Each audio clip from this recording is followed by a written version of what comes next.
Yeah. Good morning. It's Monday, 8:37 on the dot. This is Kickstart. We're about to get this show on the road. So excited for everything that's taking place today. Had a great weekend. Calm graduation was at our building. Our app is out. Download the KHEA radio app. There's so much going on. Yeah, there's a lot going on, and we want to know what you have going on. It's a busy week for us. Friday, we're going to be at the Art of Coffee. Good morning. It's Monday, 8:30. The Art Echo. of Coffee. Yeah, we're going to be at the Art of Coffee doing our show live on location, live from KHEA Plaza. We're super excited about that opportunity to be out there. In beautiful KHEA, Texas. I like how long you waited. You're like, oh, I got to hear this. Whenever this iPad came on, which we were off campus on Friday. Yes. We were off campus on Thursday, and whenever we get our gear set back up, sometimes we need to make some adjustments. But, hey, we got 8 seconds, and let's get this show on the road. Here we go. Good morning. You're listening to KHEA Radio 99.5 FM. It's Monday, 8:38 a.m., and we are excited to have an awesome show lined up for everybody today. Yeah, we're super excited about everything that's happening. We're going to be doing a lot this week. We want to know what you have going on. So give us a shout out. Tell us, hey, this is what's happening. This is what we have going on. Drop what you're doing. It's a busy week. I'm going to drop what I'm doing. So you know what I'm doing right now? Give us a shout out. Right now, I'm getting prepared for our guests. When we have an awesome lineup of guests this morning, usually we have a lot of fun with our guests, and we especially have a lot of fun with our guests whenever they are reoccurring guests, people who have been with us in studio before. So we're going to have Stephanie Clausen. She's going to be back in studio with us before, and we're also going to be talking to the Houston Ladies Lions Club. They are doing some really cool things right here in the local community, and you know what? We're going to be sharing everything that they have going on. Right now, it's 8:39. If you're listening on 99.5 FM, we appreciate you taking time to hang out with us today and every day. Really, this is your new morning routine. Curt, why should somebody maybe even set an alarm or set a notification on Facebook? Well, because I think we tell people To do it. So you to should do it. So do it. No, we got a lot going on. I think every day we have somebody new and interesting that's coming in and talking to us. And it's just an opportunity for you to sit back, relax, have some fun. I see that Susan just chimed in and said, watching from New York today, visiting my mom at her memory care home during lunch today. Well, Wow. Tell her about KHEA Radio, and maybe all the people in New York will tune in and watch. Yeah, we appreciate you making some time to tell your mom, we said hello.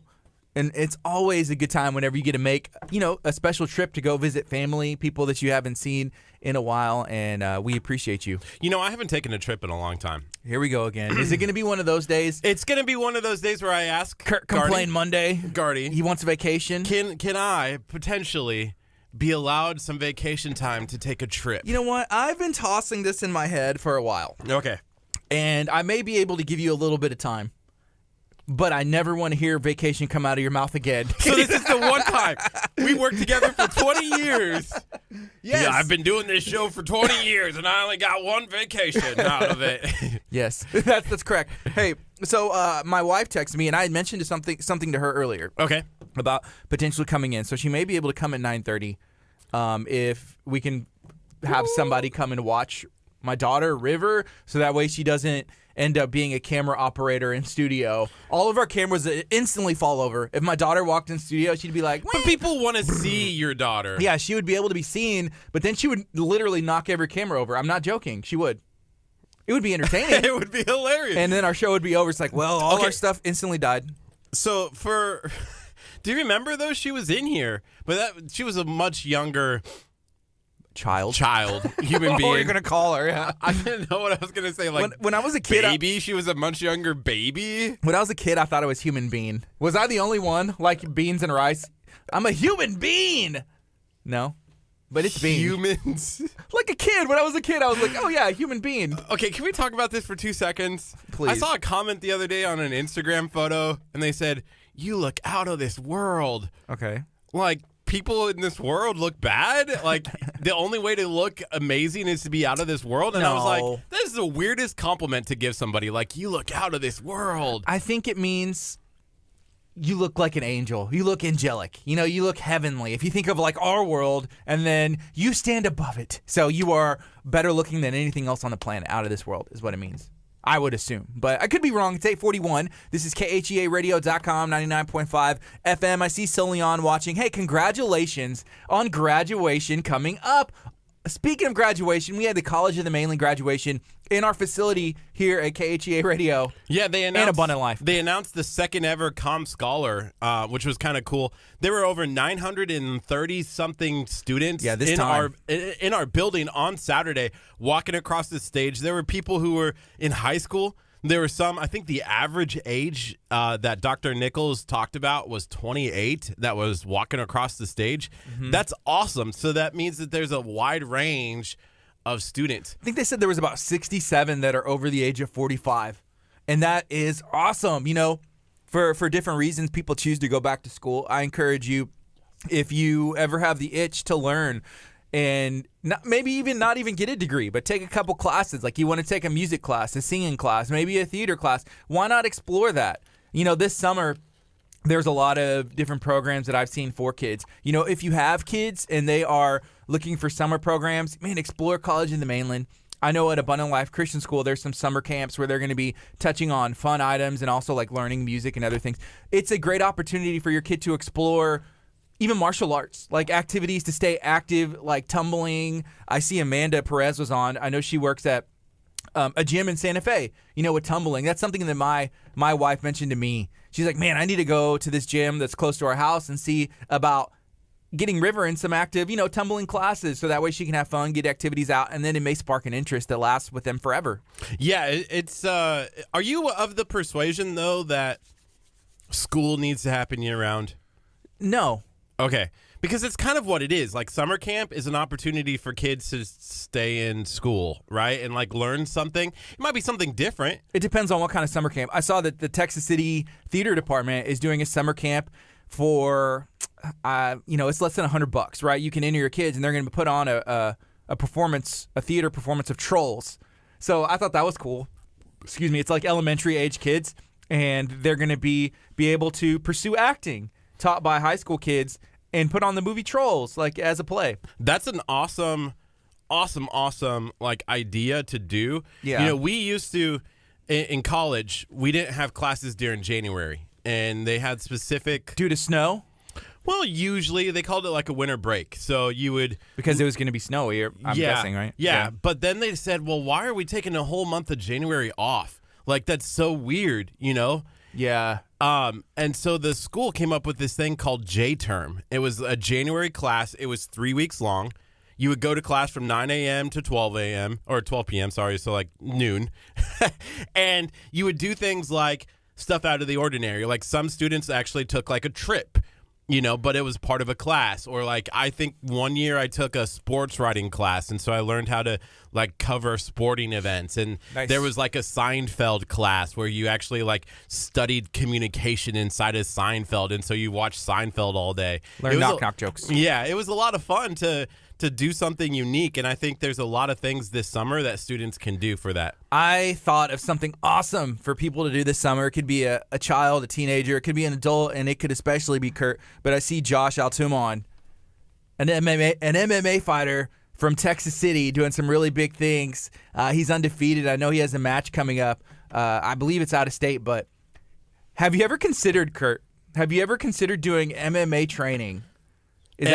Yes. No, I've never said anything about me doing any MMA training or boxing at all. Not even at Texas Striking Academy right here in Lamarck? People are, okay, here's the thing that we need to figure out. And people need to help me remember if I'm making stuff up. But I could have sworn, I saw a video of our friend Curt Casper here get in front of a camera. He was in a boxing ring with gloves, bouncing around, saying, I'm announcing my boxing match, my debut, amateur debut this summer. I'm excited. I'm going to do this thing, you know, keep me accountable. Was I the only person who saw a video like that? Curt, did you see a video like that? Ethan, did you see anything like that? Anybody? No. Anybody see a video like that? Ethan shaking his head no. I know you can see him on this camera shot here. He said no. You know, okay, so Josh said June 8th, New Mexico, main event for the #1 spot. So maybe as a warm-up match, he can take on Curt before that, like as a little spar. That should be like he would wad you up in a ball and put you in a human pretzel, and then he's ready to go. But like if you're helping train the champ, that seems like that'd be like a big honor. I just don't want to get punched in the face. I get it. But I don't. This is the money maker. This is how I make my money. Then you got to be quick, Kurt. You got to be quick, and you won't get punched in the face. I remember you're like, I want one of those headgears. I'm like, dude, your face is still open. You can still get knocked out with one of those headgears on. I know. That's why I didn't want to do it anymore. Like, I'm punching these bags, realizing that, hey, these bags, like, punch back sometimes. Okay, so here's some people weighing in. I see Chris Beal from Santa Fe Water Services said, hey, I do believe I saw such a video, so I'm not making that up. I'm glad I'm not going crazy. I'm glad I'm not losing my mind. I'm not the only one. And it wasn't just like a dream and a vision and a hope that I had, but this is legit. So, Kurt, we're going to have to go to Texas Striking Academy like this week, maybe next week. We'll get it worked in, and just so we can figure something out. I don't know, at least get you to spar, hit the pads again. Yes? Are you a man of your word? Yes. Okay. That's all I needed to hear. But I didn't agree to yes on the other piece. I just said yes and I'm a man of my word. Don't go putting words in my mouth saying that, yes, I'm still going to fight someone June 1. But aren't those hand in hand? Like, if you're a man of your word, we go back and we can actually see the words that came out of your mouth. They're on video, unless you went and deleted them. I could see you doing that like right now, like scrambling, going back, find the video to delete it. But no, it's on the internet, man. Ethan, go back and delete the video so then I can't say like it was my work. It was the work of somebody else. Yeah. No? No. Doesn't work that way? It's 8:48. This is KHEARadio.com, 99.5 FM. If you're watching on Facebook, feel free to share this video out. If you're listening on the KHEA radio app, thank you so much. And I see that Kim is on. She was sharing this morning like, hey, go download the KHEA radio app. I love Kim. I'm not sure if we've had the opportunity to meet her in person, but I really want to. Yeah, she was the very first person to download the KHEA radio app. She had it like before I didn't we even did. know. Yeah. We didn't. I had not received an email yet saying like, hey, your app is in the Apple Store or nothing. And I was like, hey, KHEA app. And I was like, what? That's awesome. Yeah. She also said that the Texas City High School is doing a cheerleading camp in July for kids. Oh, that's cool. And apparently I'm invited. Do you think you'd be a good cheerleader? I can do somersaults. I can do cartwheels. That would be good. Roll around on the ground. That would come in handy in MMA and martial arts. I did cheerleading in high school for competition. I know I've mentioned that before. I guess Ethan hadn't been there for that. Yeah. It was fun. How come it got really quiet in here? Because we don't know how to respond to that. Like, it's a little over the top. It was fun. What? It was a little over the top statement for Gardy to be making. Like, I don't know how to respond to that. That cheerleading was fun? Or that I was a cheerleader? That you were a cheerleader. Yeah. Go Knights. You know, though, in Nebraska, I always used to have this thing. Okay, in the movies, right?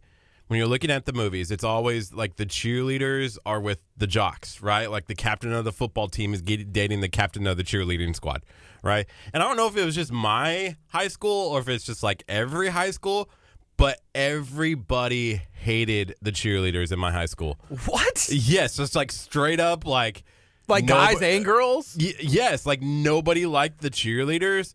And so it was never like the captain of the football team was dating the captain of the cheer squad, and it was like weird to me. I'm like, but in the movies, but no, like the football team like hated it. And I think what had happened, I don't know if it was like all of a sudden there was like a shift, but I guess they were like the cheerleading squad was like cheering and like get that first down, get that first. And I guess they were on defense at the time, and all the football like players got like upset, and I think that's maybe where the shift happened.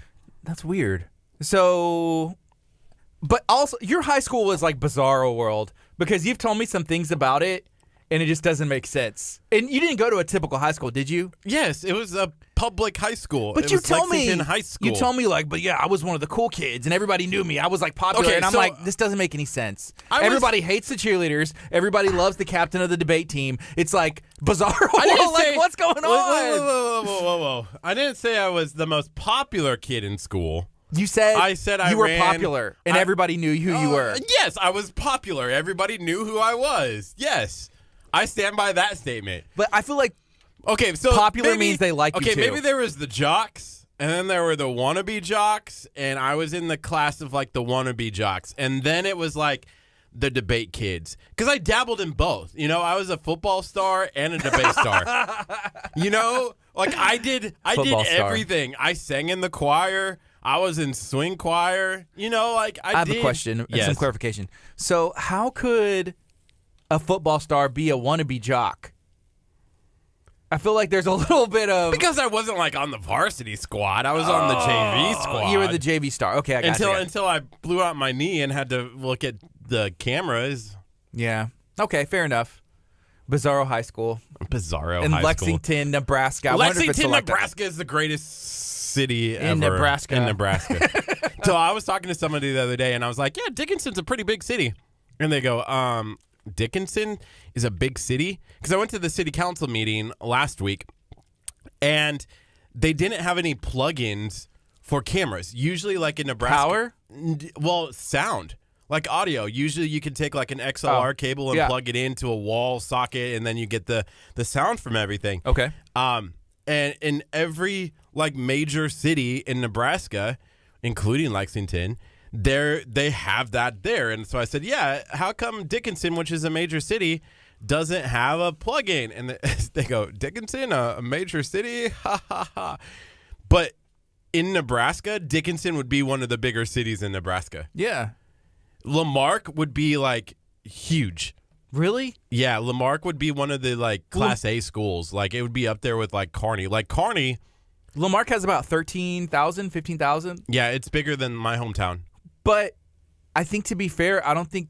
Well, the school got, Texas Tech ISD runs it, and it's an open enrollment. I think so. The kids are allowed to go to any school that they want to. So the school size doesn't reflect the size of the city. Right. Yeah, but it would be a pretty big city in the state of Nebraska. Okay. You know, League City, if it was in Vermont, would be the biggest city in Vermont, because the largest city in Vermont only has like 90,000 people. Yeah. That's crazy to think about. Well, there's like, 3 high schools in League City? Yeah. Like public, and then there's private and Christian ones too. So it's a big city for sure. Yes. Yeah, this is KHEA Radio, 99.5 FM. It's 8:54 on a Monday morning. Let us know, what do you have going on today? If you're listening on the KHEA Radio app, we appreciate you. I saw Chris just downloaded the KHEA Radio app. And if you're watching on Facebook, feel free to share. Let us know, what do you have going on today? I see that Solian said she had a question about LeaderCast. Let us know, what is your question about LeaderCast? She wanted to know if you bought tickets for the LeaderCast event that was happening on our campus. Yeah. Earlier that the day that it got rained out, if they would still be okay. I know the answer. For the Thursday event, and I think we replied back to her. Yeah, the answer is yes. So if you had LeaderCast tickets for the one that was in Clear Lake or the one that was in Galveston County, they are good still. So you can have those tickets. It'll be honored. They're going to be in over there at the movie theater. So there you go. So I see Angie just said Clear Falls, Clear Creek, and Clear Springs all in League City. What about isn't there another one? Isn't there 4 high schools in League City now? Well, you know what? Then Susan said there's 5 high schools in Clear Creek ISD, but then there's like Clear Brook, right? And then there's the one the Bay Area Alliance for Youth and Families. It's like one of my favorite schools, but because they're the Tigers. But we went there. Yes. Yeah, I can't. It slipped my mind, but there are plenty of schools in that Clear Creek ISD, and then in League City, I guess there's like 3 of those. Man. Yeah. So there's a lot of growth happening in our area, and I feel like that growth is continuing to come down, and it's coming down here to us. Hey, did you see any of the stuff that happened this weekend in Galveston? How they have the Jeep meetup? Yes, that was nuts. I think like 88 people were arrested. I saw reports from like 60 to like 80, and I don't know, but it's just a bad look. But I guess like the Jeep people were kind of defending themselves, saying like, hey, there was these other events that kind of tried to coordinate with what we were doing, and it was just a bad time. Not altogether. I'm sure there was good spots, but it was just really sad to see those pictures and videos, people fighting and trash on the beaches and stuff. The first time I ever heard of that Jeep event was maybe 2 years ago. I had a friend who has a Jeep, and it's like culture, Jeep culture. Kurt, you probably know about this. I was just about ready to say, if everyone drove a Jeep Compass instead, we wouldn't have this issue. No, everybody, it's a Jeep Compass meetup. I almost just said that. Like, if we were all driving Jeep Compasses, I don't think that we would have this issue to be Galveston. Fair, I'm going to have to maybe agree with you. Right? Yeah. So my buddy, he went. It was that Jeep meetup, and I guess they had fun. I don't know, but I texted him yesterday. I was like, dude, were you fighting people over there on the beach? Like, what's going on? He was like, no, I was over on this side. It's more family friendly over there. Yeah, there was even a fatality. So, man, it's just always important to keep in mind what's important. And that is, like the Bay Area Alliance for Youth and Families, just stressing to your kids like, hey, I'm going to be the reason. Hopefully my kids don't participate in alcohol and drugs, because if you're underage and you're driving, that can change your life forever. Did you see the drone footage, though, at the event? No. They flew over. So I guess this year there was a really high tide, and so there was literally no room. So you have all of these Jeeps literally lined up against each other, and then when somebody has to go, and then you incorporate things like alcohol and drugs that impair you as a person. Decision-wise, it's bad. Yeah. I was sitting at home Saturday night, and I started seeing on Talk of Galveston, hey, there's a massive shooting. Hey, they're trying to get vehicles on the ferries, because the only way to get there is through the ferry, because it wasn't on Galveston Island. It was on Bolivar, which is Crystal Beach. Yeah, which is north, right? And so you have to take the ferry in order to get there. And so all these emergency vehicles are now on the island and have to take the ferries to get over to the situation. And it was just a sad situation, but all of these trucks lined up, and just gotta exercise wisdom, and that's, you and I talk about this a lot. Saturday nights for us, we're not out drinking, and we're not out partying, we're not out making bad decisions. We're either at church editing video or promoting a business, or having a good time with friends at a local business. That's pretty much what we're doing. That's our Saturday night, or with our family. Yeah, Saturday we worked 14 hours that day. But we have fun. We have fun with it too. We do. We enjoy it. But you just got to exercise being wise, and that's what we want to use KHEA radio to do, is express hey, you can't put yourself in that situation. Look at all these people that now have an arrest record. Yeah, so here's a comment here. People who can't handle, alcohol room for the rest of us. So sorry for the loss of 21-year-old child. So tragic. And what did start, and probably still, there's people who are just trying to meet up, and enjoy, have a good time, family friendly. And then some people, come in, and it was like an excuse to party. So that is sad, so to prayers to the family and those people, and hopefully, next year things can be handled in an appropriate manner. I don't know what that is, because it's not an official event. And I've seen people say that hey, should they cancel it? Polls, that the news puts out, polls. I think they started a petition. I saw that, yeah. Yeah. But it's not an official event with official coordinators. It's just I guess, social media and Facebook groups, and hey, let's go meet up. Let's have a Jeep weekend. We'll all drive on the beach, have a good time. And then, it's not official, so it's hard for somebody to be it's canceled, because how are you going to stop people from exercising using the beach? Yeah, right? For sure. So I have something. I know we got to do a time announce, but go ahead. It's 9 o'clock. This is KHEAradio.com, 99.5 FM. This is Kickstart. We're going to be on till 11 a.m. We are on 8:30 to 11 every weekday, Monday through Friday, and this is your new morning routine. We appreciate you taking the time to hang out with us. Our brand new KHEA Radio app launched in the Google Play Store. It also is on the App Store. Just search KHEA Radio, download it. Let us know whenever you have it. We appreciate you doing that as well. Yeah. Hey, really fast before 9:30, your wife's still coming in at 9:30? I think so. Let me text her one more time. Okay, because I think I got somebody to watch River. So my wife's going to come in. Awesome. She is a worship leader. She has an album that's released, and we've been writing some new music together. And then me and my wife, we run a brand called Del Tigre, where we do purses and jewelry. We do men's shoes right now, and we're always looking to expand. So we'll be able to explore some of that and learn about it. And Ethan said belts. Actually, we do have a prototype for a belt. How did you know that? Really? Yeah. You didn't tell me this. Well, there's only one. There's only literally one belt that's been sent from my manufacturer. As your unpaid consultant / videographer / drive to the middle of nowhere to pick up your shoes guy. We did do that in a U-Haul. I should know about these things. To be fair, it was in the middle of nowhere. Where did we go? Conroe. It was Conroe. It's still the middle of nowhere, where it's literally the airport The airport, George, like the back end of the airport, like not even the cool part of the airport. It was like, Ooh. you know what I mean? Yes, I know what you mean. Hey, I have something really cool that I want to try and do with one of my shoes. I'm going to show you before I show the camera. Oh, they look like They put Chelsea boots and put a Vapor Max on the bottom. So I'm going to go to one of my local shoe guys and be like, hey, if I buy a pair of Vapor Max, can you rip off the heel, the sole, and put it on the bottom of Chelsea boot? I'd rock those on a pair of Del Tigres all day. Can I show the camera Solomon this? showed me that yesterday. Yeah, please.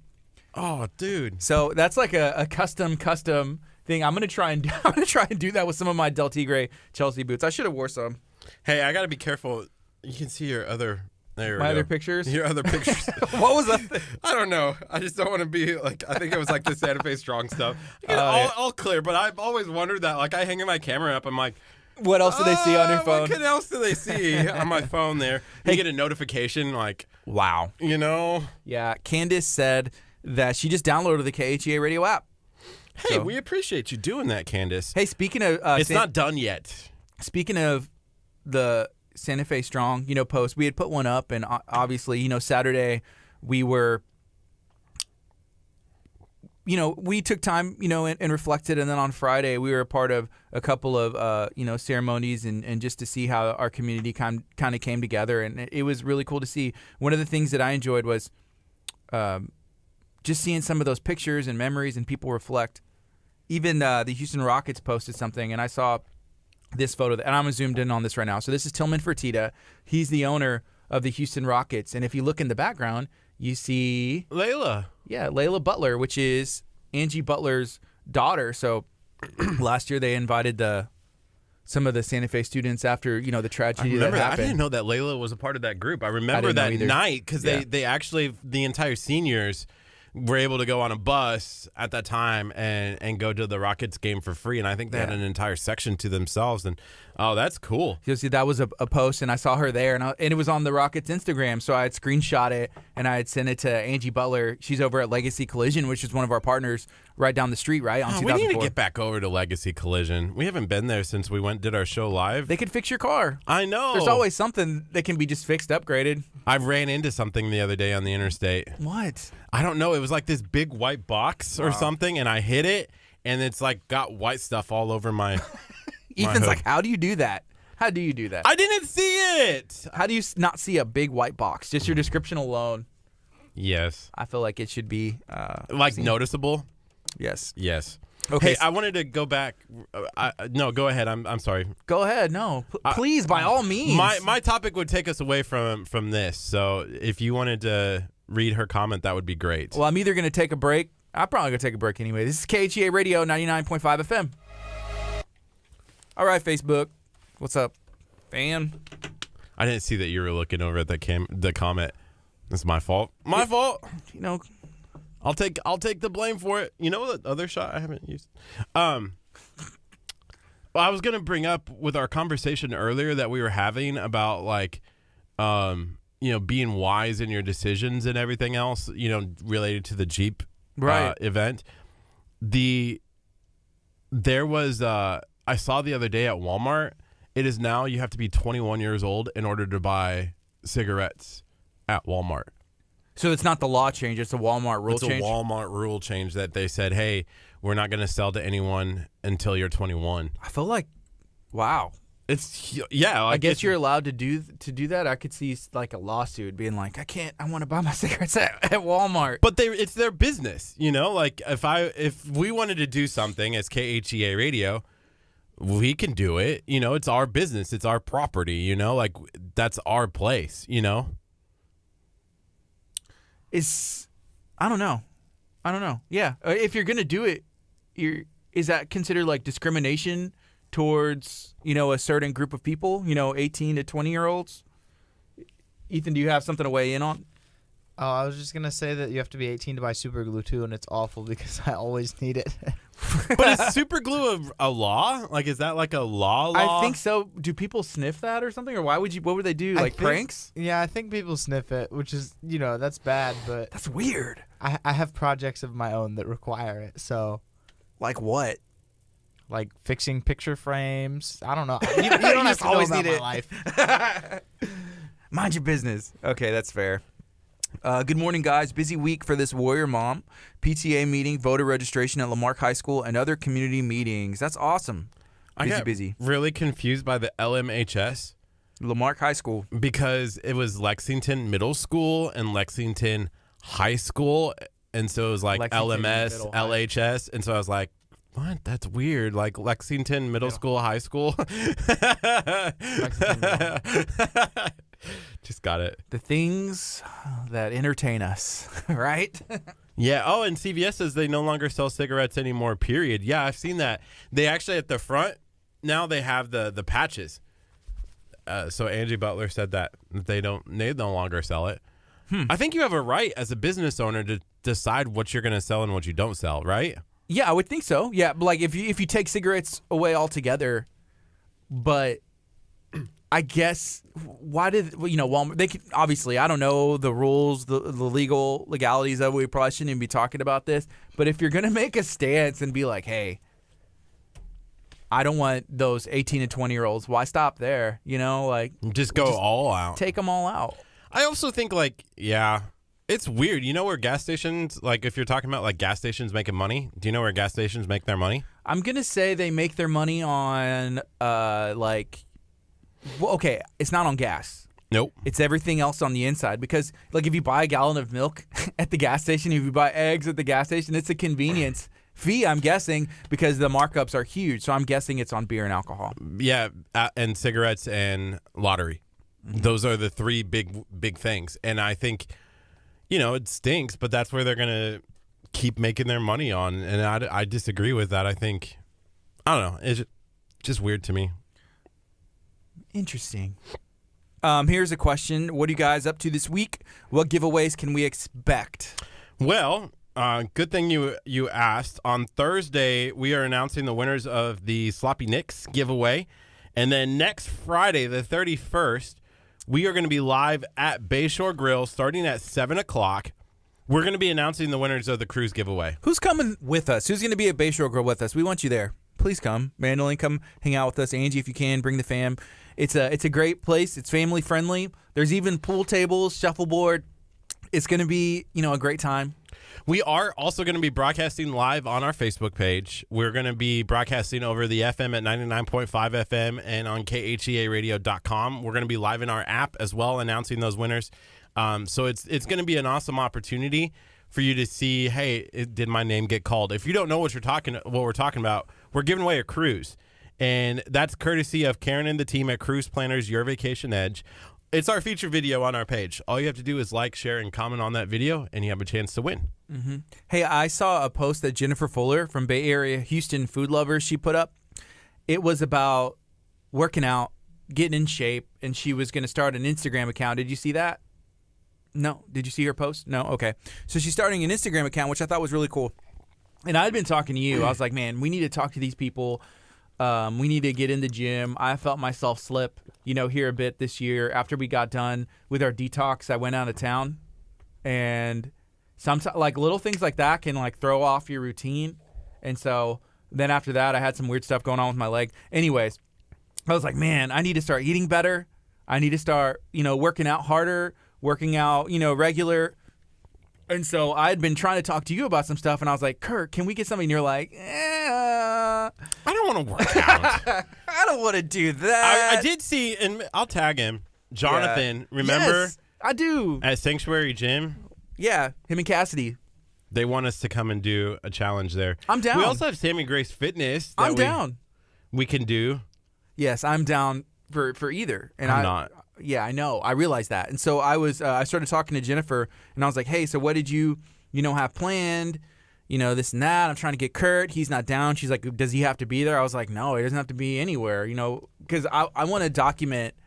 I think it'd be fun. People want to watch because you're either going to fail and they want to see you fail, or they want to cheer you on when you succeed. Either way, people are going to be watching.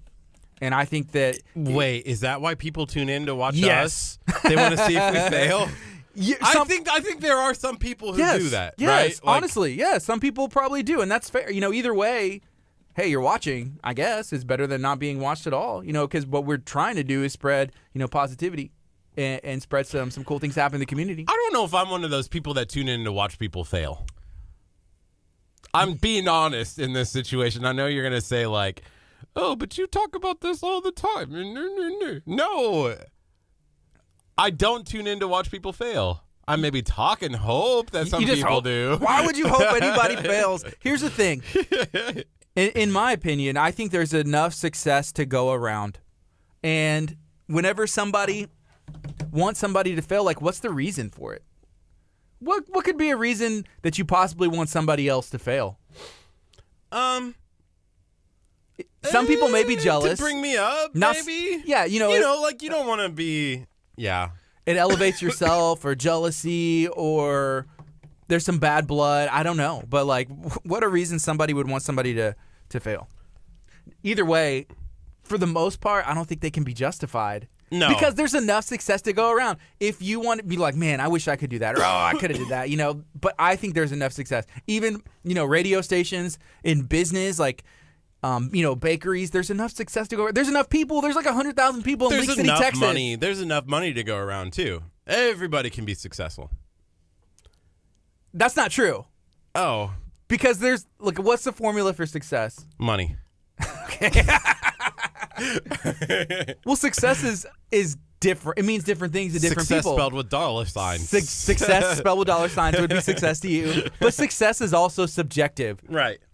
To a lot of things. Some people, moving to a new country or like, hey, I want to graduate high school. That's success, and I guess there is success to go around. You're right. For me, the funny thing, and I was thinking about this the other day when we had the College of the Mainland graduation in. Mm-hmm. I was trying to think back about like, hey, like, I didn't have like a big old party or celebration when I graduated college. I didn't have like a big old party or graduation when I graduated high school. And I think in the back of my head, it was because like I figured everybody did. Like I figured everybody graduated high school, everybody graduated college. Like in a weird way, I know that that's not the case. Like I know that's not true, and I knew that's not true. But I figured like it was, I guess, never in question that I wasn't going to graduate high school. It was never in question that I wasn't going to graduate college. And so, like, that's why. You know what I mean? Yeah, I feel you. Did you walk for your college graduation? Yes. Yeah. It was... Was it a good moment for you? Did you feel like happy? Or, there's some moments in your life that are surreal. You know what I mean? Like, you get that feeling and it's like, wow, this is it. This is a cool moment. The surreal... The cool, like, surreal moments that I've had was when I got announced as a semifinalist in speech at the AFA National Championships, which was held in Kearney, Nebraska. Like, it was really kind of cool to be in your home state. Right. You're now a semifinalist. You get to walk up and get a semifinalist award. I didn't make it to finals, but I loved it. That was like a surreal where I've looked back and I'm like, did that really happen? And then the other one was when my speech, this was like 2 years later, got announced in a textbook. Like that was a surreal moment. I'm like, wait, here's this textbook that thousands of people are getting, and here's my text that's inside of it. Like, yeah, what? That's cool. So those were the moments, but not graduating high school or graduating college. Well, yeah, it's an accomplishment. One of the things that I noticed about the College of the Mainland graduation, because you were upstairs directing, I was helping lights and then flip-flopping whenever you had to go do something else. So I was helping Scott with the board and also with the lights, right? Well, whenever all the people were walking by at the College of the Mainland graduation, 900 something people coming. Right, and lot of names. I almost saw every single one of their faces. I loved seeing all of the genuine smiles. There were so many people that, they were looking out in the crowd, and then they would look up and maybe see their family. So there was probably about 3,000 people at each one of those ceremonies. So I would say it's safe to say about 5,000 people were at our facility throughout the day Saturday, right? 2 different graduations. We hold, over 3,000, and they were pretty full, the buildings were. But there were so many people that were genuinely happy. And I don't know the last time I saw that many people like instantly kind of walk in and just like had genuine smiles. And it made me smile. I had some connection. I knew a couple people that were graduating, but still, like, all those people just coming in and seeing their faces, being around positivity makes you happy. Yeah, but see, that's what made me think about it, though, was because it was a cool moment on Saturday to watch people walk across the stage. And we are in graduation season, and it made me think, like, I didn't remember being that way when I was walking across the stage. Like, I didn't have that, like, hey, it's time to go and celebrate, like Right. it was like, check that off the list, you know, in a way. But maybe that's different for people, maybe it's harder and they maybe were gonna not accomplish it. And Again, it's success and what different people like maybe never thought they would do that, or they're the first in their family, or they're the 10th in their family. I don't know, but we should let people just be happy. For me, I walked for my high school graduation, right? And I remember I was like, oh, this is awesome. It was great. It was almost a surreal moment. It's so long ago. It's hard for me to remember. It's like 15 years ago, which is funny to think about. So when I got my bachelor's degree and my master's degree, I didn't walk for either because I had no desire to, and I just didn't. And so it was never even a doubt. Like my wife was trying to talk me into it. Family was trying to talk me into it. I was like, nah, I don't want to. I don't know why. It's just because I just got it because I wanted to get it.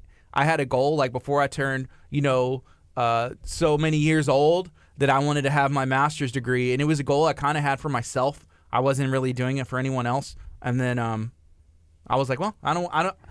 It's weird because I didn't want to. I was like, well, I don't want to post pictures. I don't want anybody to make a big deal about it because I wasn't doing this for that. Not that there's anything wrong with posting pictures and people being proud of me, or if you're proud of your graduate, that's awesome. I had a cousin who's graduating this year, and I'm proud. But I didn't want to walk, and it was never a question. I was like, no, I'm not going to. I don't know. It makes sense. Yeah, it makes sense for some of them. I'm sure they didn't have everybody walk yesterday. Right. Yeah. It just depends on the person and your personality, I suppose. Can you try coordinating 900 people and figuring out which people have walked and which people haven't? Yes, I'll do that. Like, just imagine, like, the person reading the names is like, and you are, okay. Well, Next. no, this is why. It was cool the way they did it. Every person that was graduating had a piece of paper in their hand with their name and whatever was supposed to be read. So whenever they were in line, they handed it to this lady. The lady handed it to the guy. And so as soon as the guy got it, he would wait till the person went, and then he would read off the name and then set it down. And then they would hand him another one. Can you imagine having to read those names? Like, I can. I think I could have did it. You could have. You. Oh, I dude. can't. No, you would. No way. Been the I worst. could. I'd be like,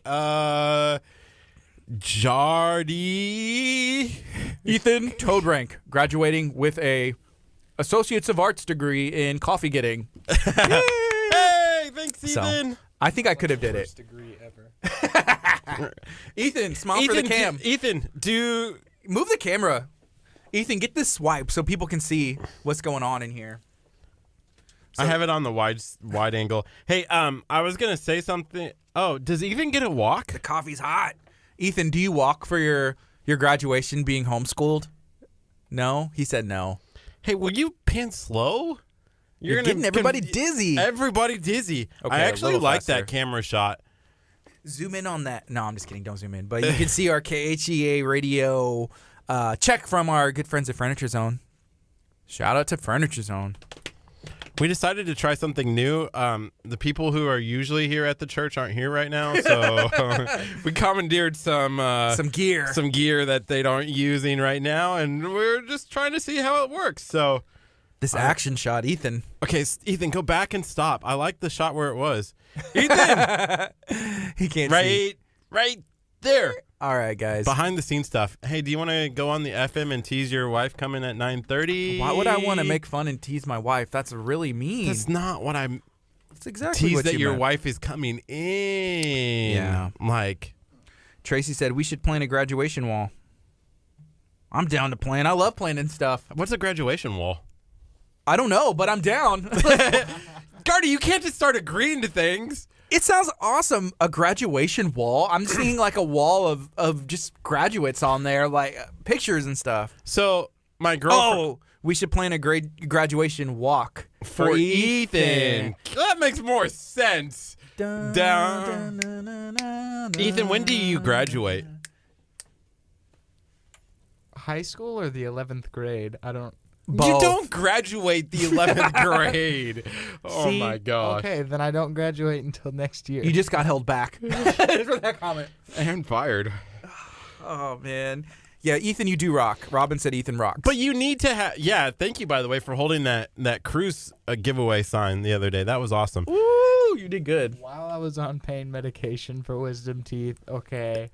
So We should have planned that better because I think we could have, like, nobody literally signed up for the cruise Ethan, giveaway. did you get anybody? one person. You got one? Ethan, listen. Out of like If I had to guess, 200. there was probably between 5,000 and 6,000 people in our jeez. building on Saturday, and you got one person to sign up for the cruise giveaway? You know, I think that's also on my fault because I figured that morning, I was like, oh, man, we should have had literally like a handout, like How a to do little it. card, and like, hey, sign up, go, here's how you do it, and had our link to our Facebook page and pass those out because people are literally like running through the front foyer to get to their seats so that they have a seat for this graduation. They were not stopping to look at anything. They would have took them, too, because They were it literally got warm, grabbing. and they needed fans. Like, there in the second one, we had So a power blip. We need to talk to cruise planners, Your Vacation Edge, and see if they will give us a cruise for next year to do, and we just do it again, and this year we'll do better, right? I guess.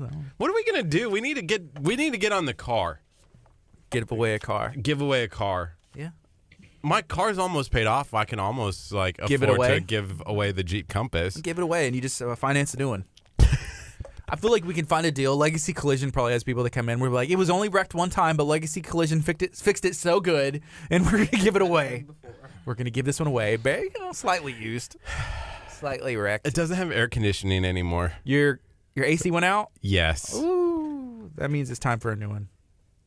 A new AC or a new car? I don't know. You may just start riding a bicycle. At least you get the breeze as you go by. The AC went out for real? Yes. Like Why don't 2 you fix days it? ago. Like 2 days ago. Why I don't haven't you had fix time to be like, hey, come and fix my AC. So I have to figure out what to do. Also, like rolling down the windows really helps. Yeah, it does. I'm sure. Because Plus- otherwise you're in a hot box. Plus, then Gardy has to drive us everywhere. I'd rather just ride with no AC. Dang. I drive us often. Just whenever there's gear that will not fit in my car, then we have to take yours. Yeah. Robin said talk to Classic in Galveston. They might be able to like hook us up with a car giveaway. Well, at least work with us on something. You know who works there? I do know who works there. Yeah, we know some people that works there. Kurt has some connections. That was He the may most be able to pull creepiest some- conversation I've ever experienced. A lot of conversations here in are creepy. Hey, we didn't talk about the lady that we met Friday night at the cook-off. I'm not sure what we're talking about. The one that we like made fun of all last week. I haven't made fun of her. Well, like, You're the one. I know, but we ran into her. You need to watch the way you say things. Yeah, just calling people creepy and then making fun of people. I wasn't calling people creepy. I said there was an interesting conversation. That was a creepy comment. But I didn't explain it, so it makes sense, right? Nope. Yeah. I'm sorry. I have to apologize for Kurt for all that just happened. You take the good with the good. Yeah. There's a interesting personality this dude has. Robin said they gave one to Austin's school the year he graduated. That's awesome. It's David. I can't think of David's last name, but he's a good guy. Okay. Robin. Is it thank you. classic? David Classic? Classic. I like his classic Galveston. It's like relax, enjoy the difference, island style. They got like their little jingle or whatever it is. Yeah. Or come and feel the difference. Either way. There's a jingle for Classic. Yeah, and I hear it in my head. I've seen people type it out, and I'm just like, oh, enjoy the difference, and then like island style. Yeah. Can you find it for me, Ethan? I want to hear it. I just sang it partially. What do you mean? Hear it? So yeah, we'll reach out if anybody has any connections to car dealerships. Tag a name, send him an email, be like, hey, talk to KHEA. That'd be great. A car would be awesome, and a house would be awesome. Like, yeah, yes, it would. Get to that place where we can give away a house. What do you think we would have to do? We would probably have to put like some sort of like payment in for the house, I feel. Oh yeah. What if we did a share-a-thon to raise money to buy a house that we would give away to somebody? No. No? I feel like we could find better use of the funds where we either give it back to the community or we upgrade some stuff around here to be able to reach more people. Madeline said, have a great day. I'm off to my busy day. Good luck Have a with good day. everything at Lexington Middle High School. That's funny. That's the first thing that came to my head when I saw that. Yeah. So it's about 9:30, and we got 24 seconds. I think I'm just gonna wait instead of going on because then it would just be a bunch of flip flopping. Yes. Actually, let me see. So what time did she text? I don't know. She said leaving, but I don't know what that is. Oh well. Yeah. So we're gonna be on till 11 o'clock. We have a couple guests coming in. I was trying to fix our schedule so there was some more sense to it, but Curt vetoed that, and I was like, "You don't make the rules around here." And then he was like, "Is that what you want?" So I just didn't answer because I was like, "I don't want to hear him complain." I gave you the option. Yeah, because I don't want to hear you complain. I wasn't gonna complain. Yeah. I wasn't gonna complain. Am I a complainer? Like, am I a complacent complainer? You're a complainer. Are you? You don't think you are? No. You're not A self-aware. Maybe Who not. said you're a complacent complainer? I said you're a complainer. I just wanted to add the complacent part. Did you find it? Yeah. Can we hear it? It's a good song. What's up, Leanne? Oh, she's gonna get mad. How was Sloppy Nicks the other day? Uh-oh. We're talking about Leanne works at Honda. We love Leanne and Honda. But check this out. Hi, I'm Howie Bentley, inviting you to Classic Auto Group Galveston, where you Howie, can experience a talk about whole new cars. way to purchase a vehicle. Choose from over 850 Chevrolets, Fords, Buicks, GMCs, Cadillacs, They got it all. Hondas, Toyotas, Honda? and Scions, and a great selection of pre-owned vehicles. So come in, relax, and enjoy the difference island style. Classic Galveston. Relax, enjoy the difference. Oh my gosh, I love it. Relax, enjoy the difference. They don't make jingles like that anymore. I don't hear anything like that on the TV. Like Apple. We need a jingle. Ethan's saying we need a jingle. Can you write one for us? Here's what we Ethan? do. We just take the classic one exactly. It's like, relax, enjoy the difference. KHEA style. Think anybody will get mad? Leanne said traders or something. But Leanne, no, we love Honda. Honda of Clear Lake and Lake We need City. to give away those oil changes that we still have. Dude, can we do that this week? We'll drop You Honda. know why? Why? I remember need us an oil filming change? that. No, I don't need oil change. I have like 1,000 miles on there. But whenever we filmed that, they let us do a test drive in a Honda, which was really cool, by the way. Yes. And I remember driving around, and I was a little concerned because you were like filming, and I was like, we always say, "Oh, don't drive and live, don't live and drive." So we weren't live, but you had the camera in the back. Ethan, you were there, right?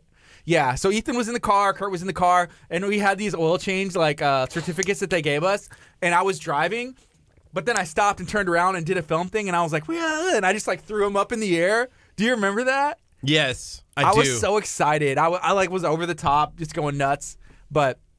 I want to see it. And it was probably not as good in my head. Ethan's first day, wasn't it? Was that your first day, Ethan? It was his first day on the job. And it was so cool because we walked around Honda saying, like, this is our intern, Ethan. And I remember being like, we're something special. We have an intern now. Yes. Leanne said y'all begged me. That is true. Can we come back? No. Can we come back and beg some more? You know what? We just, you know why I'm disappointed? Why we haven't given away the oil changes yet? Yes. I know why. Because it wasn't a car. But here's the thing. It wasn't a vehicle. Like, I would be more excited if it was a vehicle. I'm more excited about the oil changes. Are you crazy? I want the vehicle. I'm not dropping that video until we know we're getting a vehicle. No, let's drop it this week. Okay. Let's drop it this week. It's going to be awesome. But Honda of Clear Lake in Lake City at the new facility had just been open maybe a week. They had just moved into that facility, and we were able to go kind of tour it. They gave us a test drive that we were able just to ride around. And then we actually got some drinks because they had like a food truck out there, and they had some really cool drinks. So that was fun. Yeah, it was a great time. I enjoyed it. It was a blast. We'll drop that this week. We'll give some oil changes away. Leanne said you should be thankful for what you were given. And that's where you and Curt are going to differ on opinions, as he is not thankful for what he's given. Thankful. It's just the person watching River. My girlfriend, Naola, is out there ready to go. What's up? Curt the Complainer. Ooh, that has a ring to it. First of his name. Curt the Complainer. Dang. Hey, so Leanne, she went to Sloppy Nicks the other day. Whenever we went and had our show at Cupcake Cache, we had Giorgio in studio. And then later she was like, oh, man, I saw y'all, streaming from Cupcake Cache. I got to go to Sloppy Nick's. But we went to Pomodoro's, and I had the, what do you call it? The calzone. The calzone. Hey, I have this idea. What if you take this pizza? We call it a pizzone. And you they have like fold it pizza? in one, and then you make one where the crust is on top and on bottom, and we call it a calzone. Okay. It's a scene from Parks and Recreation. Thank you for that. Sorry. So we posted a picture in the Food Lovers group, and then I saw Jennifer Fuller. She's like, I got to go to Pomodoro's, and got one. And then I'm glad that Leanne went to Sloppy Nick's, and I'm sure some other people did too. But I love seeing my friends go to like my friends' businesses, That's the one thing that, like, I know people are like, hey, well, social media or marketing doesn't work. Who says that? There have been people who said, like, but when we go, it works. It works for a lot of people. I mean, here's the thing. Yes. I think something is better than nothing, because you can always say, I don't know what I'm doing, or like, oh, I feel myself, I feel awkward. But I feel like getting yourself out there, obviously you get more comfortable, and then doing something is better than having that space blank altogether, and people will be able to see it. So I don't know. It's social media, it changes all the time, and I've even noticed a change in Facebook. Curt, are you not going to be able to focus over here because your friend's out there? No. Can you bring it in? I am. Can you bring I'm it here. in? I'm Okay. here. I'm here. Ethan, can you just go stand in front and go like outside the window and block? Yeah. It's going to be funny. tough. Yeah, it's 9:33. We're hanging out, and we're going to have a good time this morning. We have some guests in studio, and Curt's trying to be able to just stay focused. I'm focused. Thank you. And, hey, let us know what you guys got going on. Leanne, are you working today? Are you over at Honda of Clear Lake? We're going to be dropping a video for Honda of Clear Lake this week. We got enough footage. It's going to be fun. Giving away some oil super changes. excited about being able to drop that giveaway then. So when should we have it dropped by? When would you like it? Today. Before the end of the show. No, as soon as possible. The other day Why not? to set realistic expectations. By who? By everybody. Okay. Yeah. I mean, as soon as possible. I don't know. If you could get it done today, tomorrow, Wednesday, Thursday. I mean, as soon as possible. And then Leanne will see our video. And here's the thing: whenever they see how good the video does, then they'll be like, "Guys, we want to give you all like A car. 100 cars to give away." Right. And we'll go back and ask and be like, "Can we give 100 cars away?" They'll say no. We'll go back again, and they'll let us give away one. So we'll see. She said, y'all should come up and do a live. We can. Let's do it. I'd go we- today. So the funniest part about the conversation we had on Friday, we actually talked with TJ from I-45 Now, and we're like, yeah, we used to tell people never to drive in live, and that's one of his segments is driving live. And I just thought that was a funny conversation to have. Hey, we're playing some music, North Point, Inside Out, and then we have a Cupcake Cache spot. Who's been? Other people, it can be hard. Curt, for you, is dieting hard? Yes, dieting is hard. Is eating the right kind of desserts. I like dessert. Every single meal. You have to have desserts after every single meal? Have you tried keto cupcakes? I have tried keto cupcakes. Leanne, have you been to Cupcake Cache? Because you went to Sloppy Nick's, and it's right next door. They gave me 5 cupcakes. 5? I thought they gave you a whole 6. Well, No. I only wanted 2. I was like, I want one for my daughter and then one for my wife. But there's so many options, and I don't know what they would want. So they gave me like I really 5. enjoyed the churro cupcakes. Mm-hmm. Like that was a lot of like, in terms of all of the cupcakes that we've had from Cupcake Cache, that was by far the top. Yeah, I only ate the churro on the top. I did. That's one of the ones I did not get to try. Oh, I gave you my churro on the top. Well, I kind of took it. And then you were like, okay, just take it. Hey, shout out to Tupper Martial Arts, one of our partners and sponsors here at KHEA Radio. We need to get Anthony in studio. Anthony Tupper. Is he watching right now? No, his spot just came on. Oh, yeah. We need to reschedule him back in. Maybe we could do some of that with the boxing and MMA. I bet he has some stuff going on for summer. That's a good opportunity. Al Garza's Premier Martial Arts, Anthony Tupper Martial Arts. We support both of them, and it's a great, depending on where you're at, it's a good way for your kids to stay active this summer, not even just summer, during the school year as well.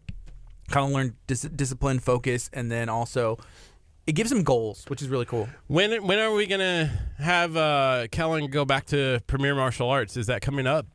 What do you mean go back? He goes like every week. I know, but what day? Because just so I can expect like another text message to the KHEA fan club group that says like he better win. He goes Monday, Tuesday, Wednesday, or Thursday. I mean, that's the cool thing. They have classes almost every day, so it just depends on what our schedule is. He'd be able to go like after school.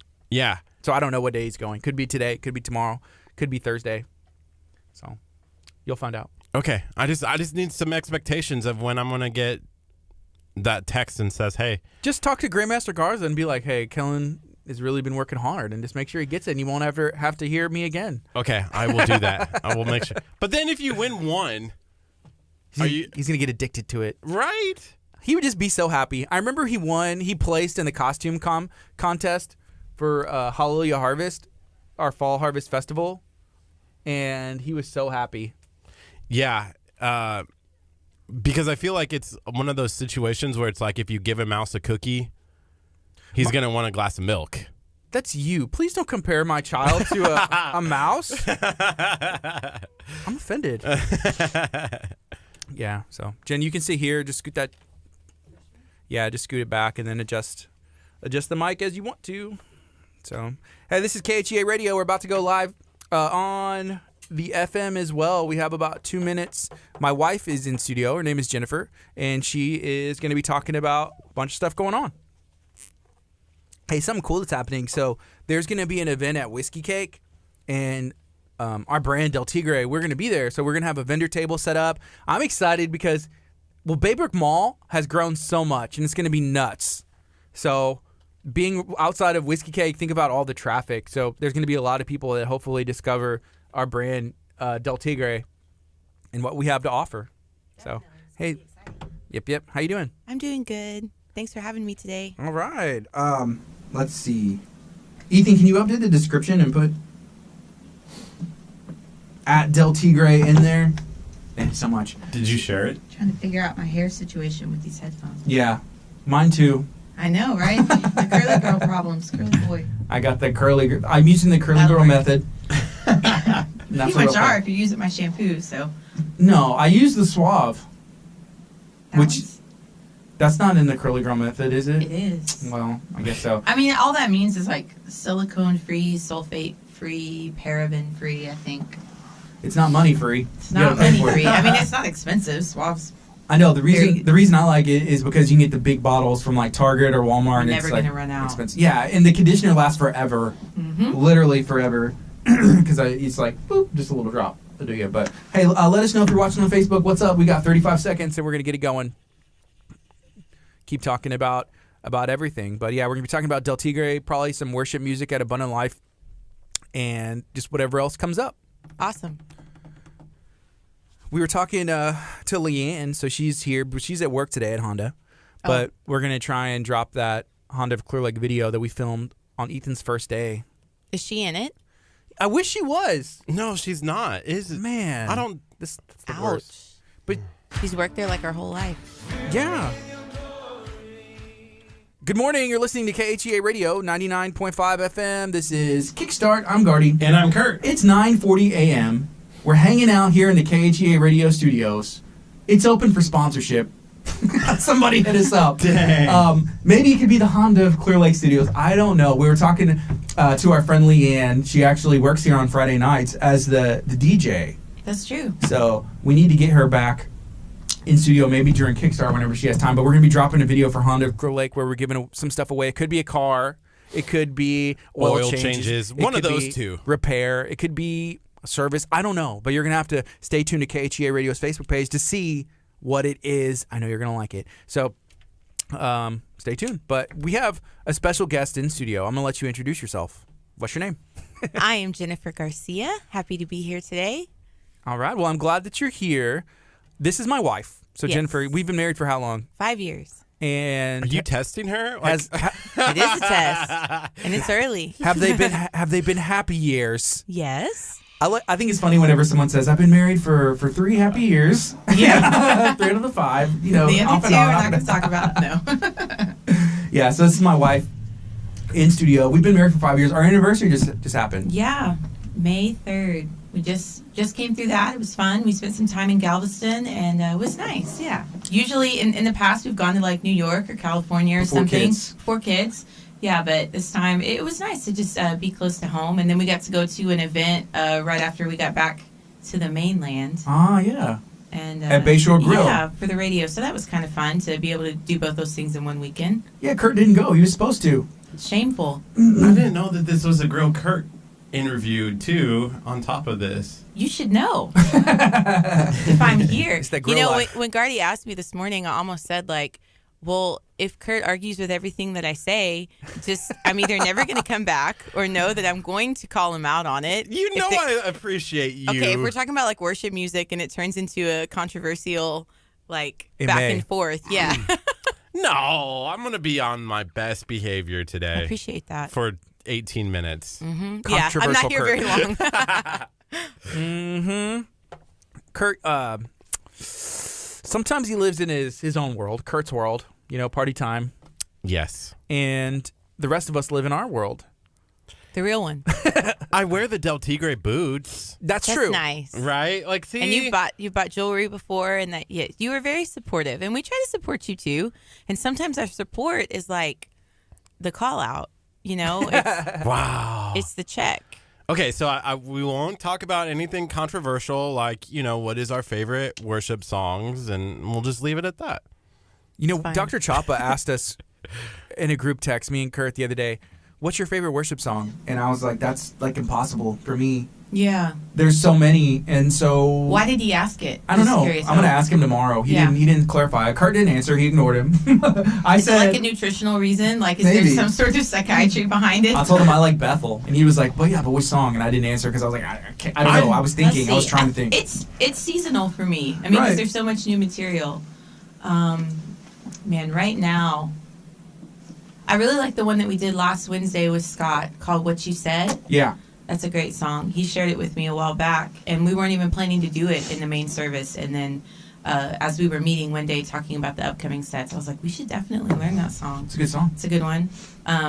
We also did Defender Sunday morning, which is huge. Sunday night we did Raise a Hallelujah. And these are all songs. It's kind of cool because I try to post kind of a snapshot or even an audio file after we have our services a couple times a week, just to share with people the kind of music that we do and the experience that we have. And, you know, obviously it always turns into a really good picture because Curt does such a good job with the lights and the screens. Nod to that. Say it again. But then I get feedback. Somebody's like, oh, we did that at my church, you know, or I live wherever else and we did that too. Or I watched online and I saw that. That was really great. Which is cool to see a lot of people in the same community in the body of Christ doing those same songs.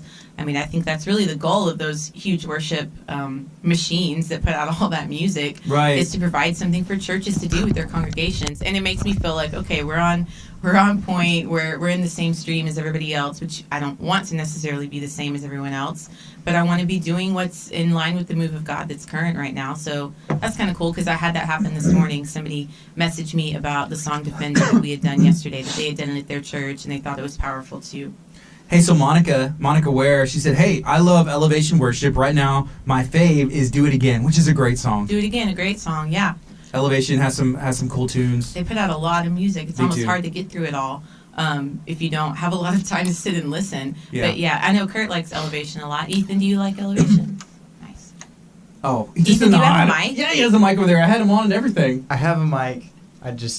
I don't know. I choose not to use. My mouth hurts, okay? Oh, Ethan got his wisdom teeth removed. Oh, I'm sorry. I won't ask you anything else then. He's been talking all morning, but not like very much. It was his. Yeah, I was gonna bring up the reason why I didn't tell Dr. Chapa the song is because it's hard to pick one. Right. I think like all-time favorites. If I'm looking back, like Ocean. If you say Goo Goo Doll, okay, good. Oceans. I'm not even going to tell you how I thought you were going to say that. It's the starter pack. We My talked favorite about worship this. song is Goo Goo Dolls. Like, they're not a worship band, Curt, but they were Oceans in the is a good 90s. song. Oceans, it's just because It really hits you in different ways every time you listen to the song. It's not just like the starter pack for me, like, oh, it's a simple song, but it's every time I've listened to it, there is something else that like comes from that song. So it's not like an emotion or a part you hear. both, in a way. Like there's something, The level. yeah, there's a different level to it where you don't know where it's going to take you that way. When did that song come out? Somebody look up when that song came out. 2015. Because That's my guess. I mean, I don't isn't think that so. kind of close to when you really started, like serving the Lord, full time, working in the church, and maybe that has a more significant meaning to you because it kind of came in that beginning of your walk with Christ? No, it's not because I didn't No, hear that was just my speech. Sorry. 2013 is whenever that song came out. 2013. It was when I saw an ad for the The documentary. documentary, yeah. And I was like, because that's how they ended the documentary.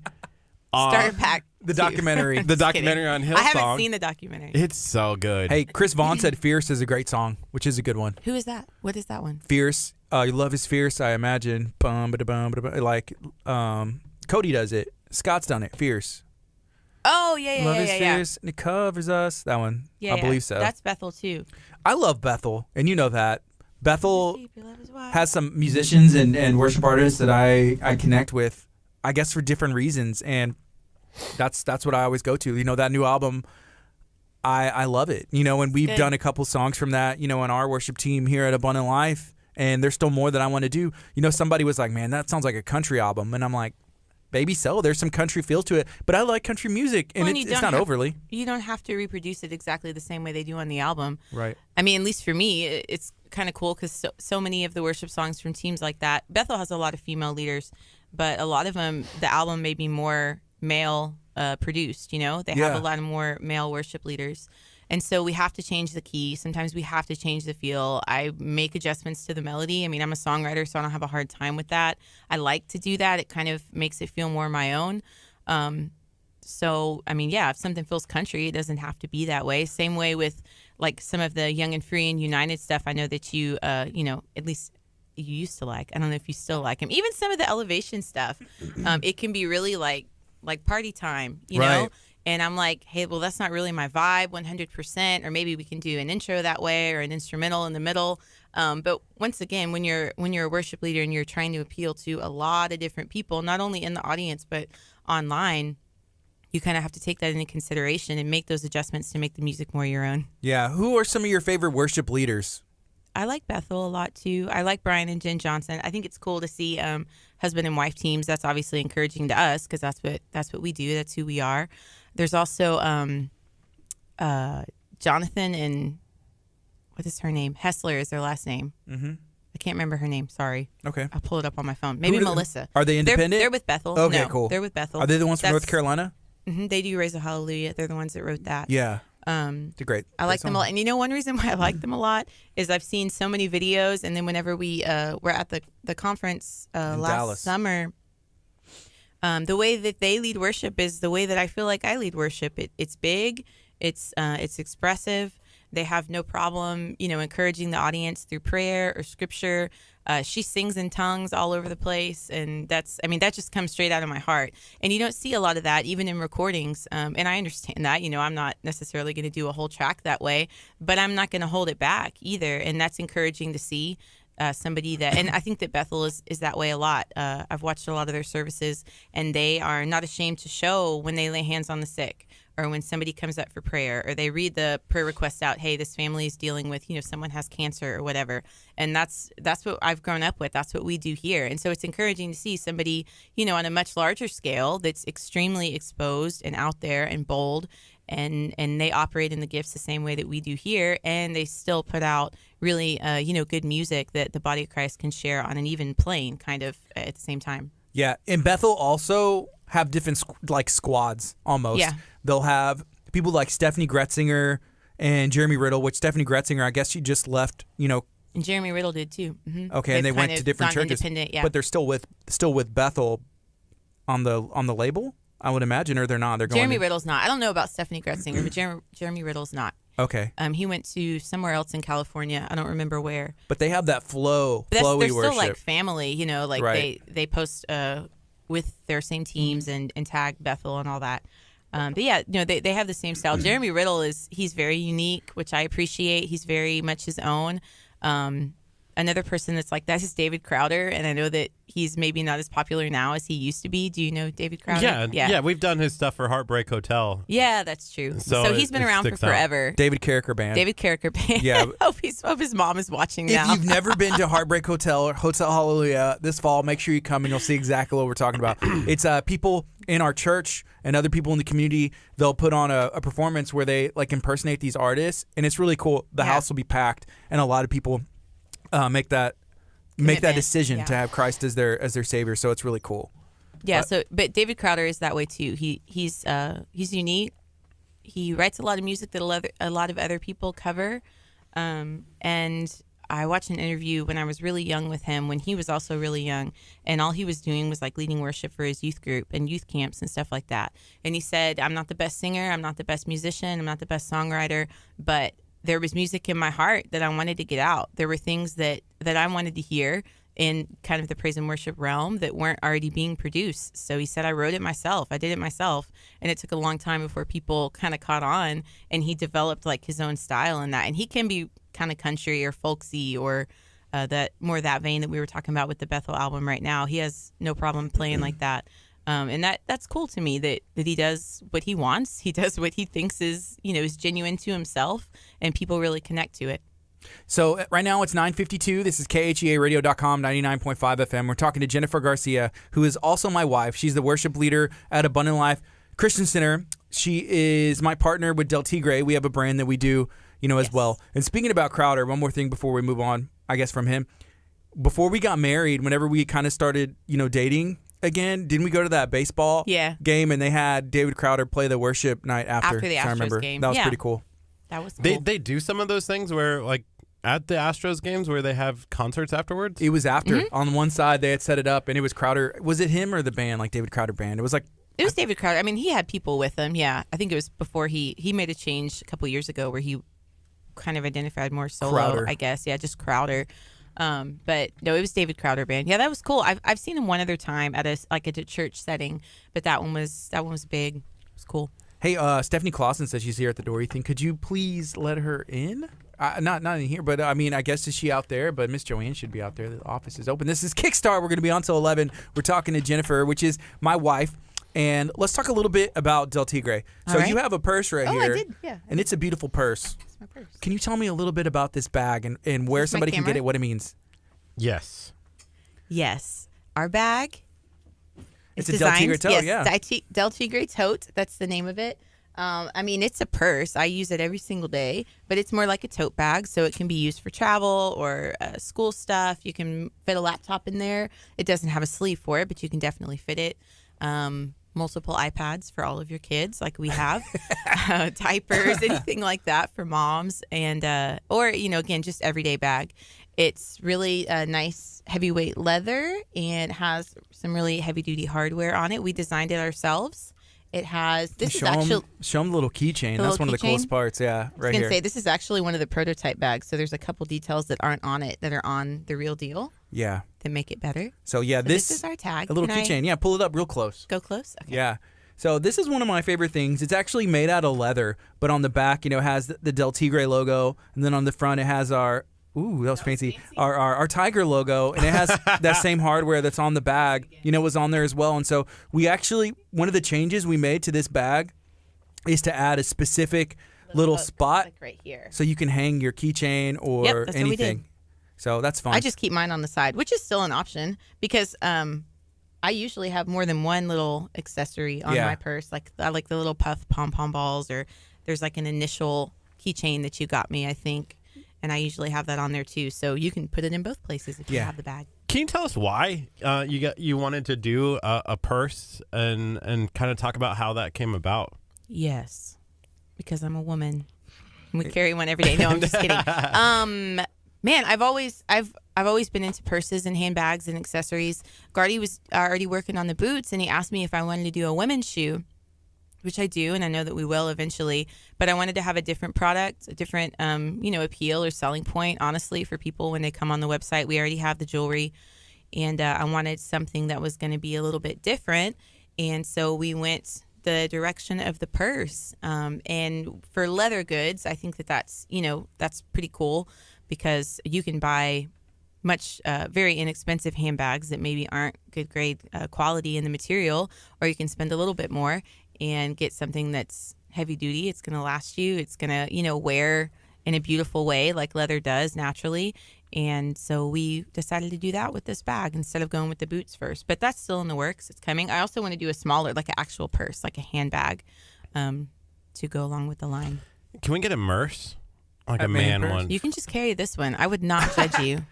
And it does look like it could be used as a computer bag. It looks like it can be used as a tote. I mean, you already carry one, but it's not It's leather. a fossil one. Yeah, it's a fossil. This is a Del Tigre one. I know. I need one. The I need a- backpack. Maybe we need to do a backpack. Well, that's what I had looked a into. pack in River's words. Our daughter is Backpack. too. She sees me with a backpack, and so I have a Coach one that I carry around, which is a nice leather. And I wanted it so I could carry my stuff and then see what I like about it, because I would love for us to have a backpack. Yeah. And that can be used, for guys or for girls, Definitely. for school, for Young, like old. fashion. Yeah, and they also had put a little hook on here for stuff. Can you show them, Kurt? Oh, so you added the tag. Yeah. So I've added my own, which green is my favorite color. So whenever we picked these colors, I have my own. And so I was wearing this backpack the other day, and then people think like, dude, is that a Del Tigre backpack? Yes. I'm like, no, it is not. But I can show off my accessory and my brand.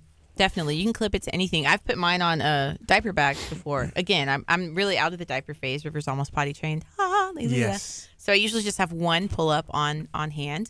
But I've clipped it on other bags. I've clipped it on luggage before, which is kind of a good identifier. When you're picking up luggage off the belt, whenever Yeah. you're at the airport, you need to know which one is yours. So instead of putting like a big gaudy ribbon on the top, you can put a nice little nifty tiger tag, and you'll never lose your bag. Yeah. What was your thoughts whenever I guess I came to you and was like, man, I want to do, because I wanted to do socks, but I really wanted to do shoes is what I really wanted. And I saw that as an avenue, like, hey, what goes with shoes? Socks. What does Right. everybody need? Socks. And then I was like, you know what? Let's go all in. Like, what was your thoughts? My thought was really excited because I've always been interested in fashion, design, and art since I was little. I remember like drawing and designing jewelry and dresses and things like that, sitting in church on the front row here in my little notebook. Maybe they thought I was taking notes, but that's what I was doing.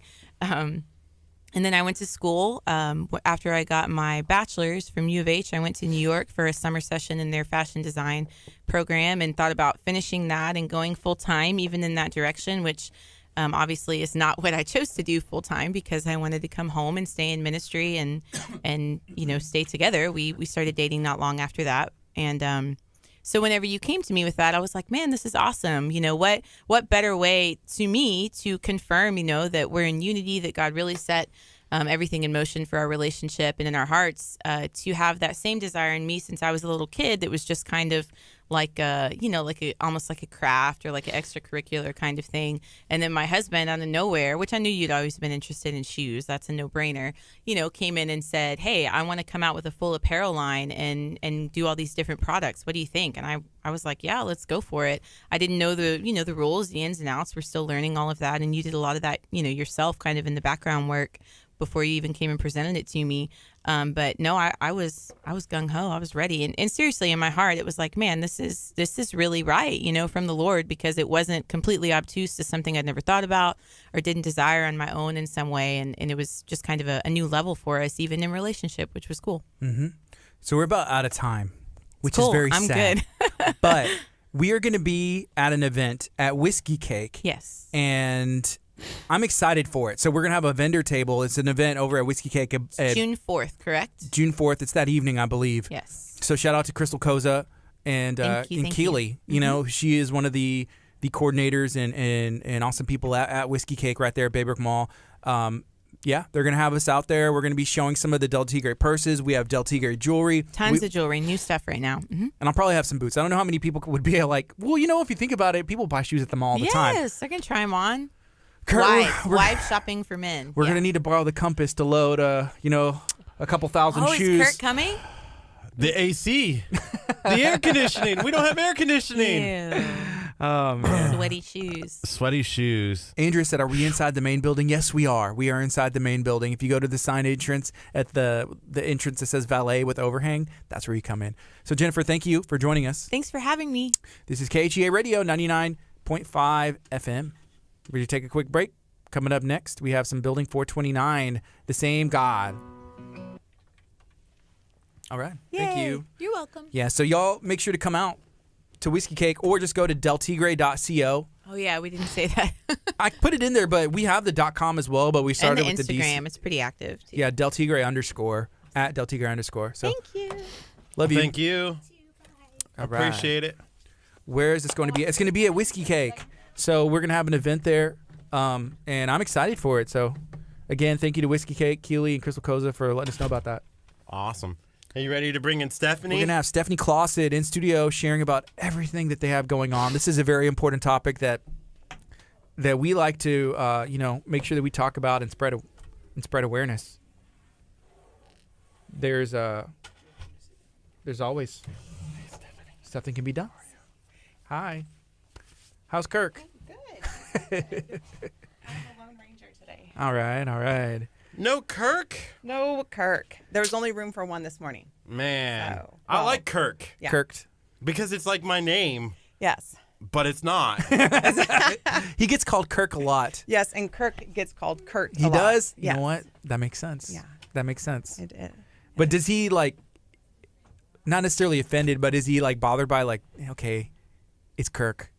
Not really, because I think it's because of our last name, because it's that double K, so like Kirk Clausen. So I think people just say Curt Clausen. And it just flows so quick. Yeah, but if it's in writing, he'll say something. He'll be like, "Oh no, I'm sorry." It's like Kirk, like Captain. And so Yeah. our nieces and nephews actually call him Captain Kirk. I find it really funny when our listeners are like Kurt with a K when it's literally in the descriptions of the videos and it's out there enough that it shouldn't be a K. Enough. People know enough about it that it should be okay. You know what I mean? I agree with you. He gets mad. It's in writing, obviously. Yes. He gets upset. Yeah, Kirk. Hey, Kirk. Yes. He's like, ugh. So can you introduce us? Because we have a big audience that's tuning in and that have maybe never met you before. Oh, Can you kind of tell us, who you are and what you do and what you're here for? Yeah. As Should we I put headphones on? you can if you Oh. want. Okay. I just want to look official. It's pretty bad when you come into radio and you're like, oh my gosh, I need to put lipstick on and put Tic Tacs in my mouth, and then I'm on the radio. So, good morning. My name is Stephanie Clausen, and we have a ministry called Missionaries for Hope. We're here in Galveston County, working alongside law enforcement, churches, individuals, other organizations in the anti-trafficking arena. So we're here in Galveston County, and we have a lot of really big things coming up. So thank you for having me in this morning. What is that big thing that's coming up? Yes, so we have a law enforcement trafficking information luncheon. So it's really long named, but it's on May 30th. What's the acronym for it? I don't know. I don't know. I'm not good with things like that. But there's going to be food there. There's There's gonna be lunch. food. Yes, provided by Chico's. So Chico's is going to come, and they're doing chicken Alfredo and chicken Parmesan with dessert and everything. I was wondering if Chico's was Mexican food, but I'm guessing it's not. It's Italian, or they have catering and They have everything? catering. They do a little bit of everything. So Cool. They're fantastic people that stepped in and said they would provide lunch for us, and so it's wonderful. Yeah. We're excited. So one more time, can you explain to me what it is? Because I had to sneeze. Stepped away. So I just heard luncheon, and I was like, lunch? Food. That's one of my favorite things, lunch, and then we're spreading awareness, right? Absolutely. So it's called the Law Enforcement Trafficking Information Luncheon, and it's going to be held at the American Legion Post 554 off of Highway 3 in League City. So it is for law enforcement only. So if you're a detective or if you're a beat cop, please come out and join us, because we have the commander of the Houston PD Vice Unit, Commander James Dale, that's going to come and talk about how Houston has partnered with nonprofits to kind of achieve, some really great things going on in Houston in the anti-trafficking arena. And then we also have an FBI agent that's coming in, and he's going to talk about children at risk and trafficking and kind of what to look for. And then the other kind of kicker with the luncheon is that we're also then sponsoring a continued education course that the officers need as credits, continuing credits in July. So they get to sign up for that. And then that's a 2-day training. And we're going to feed them as well. And they get to come and get trained on how to, like suspected trafficking, if you pull somebody over, if you think something's going on, what to do. So we're just really trying to just educate our law enforcement. So Perfect. That's good. Okay. Yeah. So we got like 40 seconds. I've been like moving stuff because we want to get on the FM as soon as possible. So I've been trying to navigate this, but we're going to go on the FM. Now we have about 30 seconds and we're going to share, everything that's going on, how somebody can get involved, because this is important. Our area is known for a lot of things. And one of those, a lot of them good, some of them not. But one of those is being, with sex trafficking and all this stuff that takes place is terrible. Yes. So again, let's see. We got 16 seconds. I'm going to see if I can fade this out and make sure we get going good. But stay tuned. Share this video out. FM, or you can go online and listen to this station every day, KHEAradio.com. I'm Pastor Walter Hallam saying welcome to Abundant Life Christian Center. Good morning. You're listening to KHEA Radio 99.5 FM. It's 10:07. I'm Gardy. And I'm Curt. This is Kickstart. We broadcast out of Abundant Life Christian Center. You just heard from Pastor Walter Hallam inviting you to Abundant Life. You can come on Wednesdays, Sundays, and if you have any questions, feel free to reach out to us on our Facebook. You can also send us a text, 346-704-1806. So we have a special guest in studio, and I was talking to someone yesterday. The first time we have somebody come in, it's always like the formal, like, let me tell, like, here's your story, what's going on. But then after that, I feel like we know them, and it's like family and a friend, Yeah, but we got to also remember, like, there's people who may have never tuned in for the very first time. So we have to just remind them sometimes who they are and what they're doing. And then we can have this, like, cheerful, fun conversation for the next, like, 20, 30 minutes as well. Okay. Does that work? No. Okay. I'm going to do this for me because I have 22 minutes and we're going to get into it. So could you introduce yourself real quick? Yes, good morning. My name is Stephanie Clausen, and my husband, Kirk, and I have a ministry called Missionaries for Hope here in Galveston County, just working alongside law enforcement and individuals and churches and other anti-trafficking organizations here in Galveston County. So Galveston County has some organizations that do things not necessarily similar, but like spreading awareness, right? Yeah. Mm-hmm. And I remember in the past, whenever we've asked questions, you said, well, there's other organizations, and if we can work together instead of overlapping, we can get more work done. Absolutely. Is that correct? Can you share about that? It is. So we have a group here in Galveston County called the Collective Group. And so we just really realize that collectively working together gets a lot more accomplished than this person over here and this person over here. So we meet periodically and just kind of go over what are we doing. So Be the Light, Providence Outreach Ministries, Freedom Ministries, Embrace Grace. These are all organizations along with Resource Crisis Center and Lighthouse Christian Ministries. So we all get together because we serve women, or we serve the community kind of in different areas, but it's still the same. We're still loving and serving women. So domestic violence or trafficked or homelessness. So we serve kind of all of them. The last time we saw you and Kirk was at the Lighthouse Christian Ministries Gala. Yes, it was. That was our first time there, and it was a great time. It was fun, and all of that money goes to them and their cause. It was really cool to see how, quickly the goal was accomplished. It was very impressive. Yeah, I was blown away. I don't even think it was but 5 or 10 minutes, and they had reached their $40,000 goal. Yeah. That was insane. I loved it. It was really encouraging. Yeah, that's what I was going to say. It was encouraging and inspiring, for us, and I'm sure as other nonprofits, just seeing that they've been doing it for a while and have built, people know. Yes. Lighthouse Christian Ministries, you say that name and what they're going to do in the community. So absolutely, and I think that's a testament to who they are, because if there's an organization that's working within the community but nobody knows they're there, there's something going on. We need to reach out and take those organizations kind of to the next level, and that's what the Collective Group is about. Is like, this organization is, maybe they only have 5 or 10 volunteers. Okay, what can we do to help grow the organization? So that's what it's doing, just working together. Yeah. I saw you dancing, by the way, at the gala. Was I? Yeah, I saw with the headsets and you and your husband. I don't remember that. No, I don't think. No. Okay, so my husband doesn't dance. And so because he doesn't dance, oftentimes I don't get to dance. But no, we enjoyed watching other people, so it was a lot of fun. I don't dance either, but I was out there. I had my headphones on, and I was listening to Wasn't that one song. crazy? Somebody else listened to another. I loved that because I thought what was really great about it was because there was a lot of really great conversations going on at the table. And so we were sat with our district attorney, Jack Rohde, and his soon-to-be son-in-law, and he just shared the most amazing testimony about his walk with Jesus and how God kind of met him in this really great place. And what was great is that everybody was dancing, but yet we could still have this really great conversation at the table. And so I kind of like that idea of the music and the headphones. That was really cool. The thing that I thought was interesting was the MC, who is one of the campus pastors at Clear Creek Community Church, was Slash the DJ. Yeah. And it's like, here's my business card, pastor/DJ. Yeah. Call me. I loved it. I thought it was slightly funny, but he did a great job at everything. So I was like, this is you missed it. Hats off. So we were all wearing these headsets that had our own music in it, and we could dance to our own music.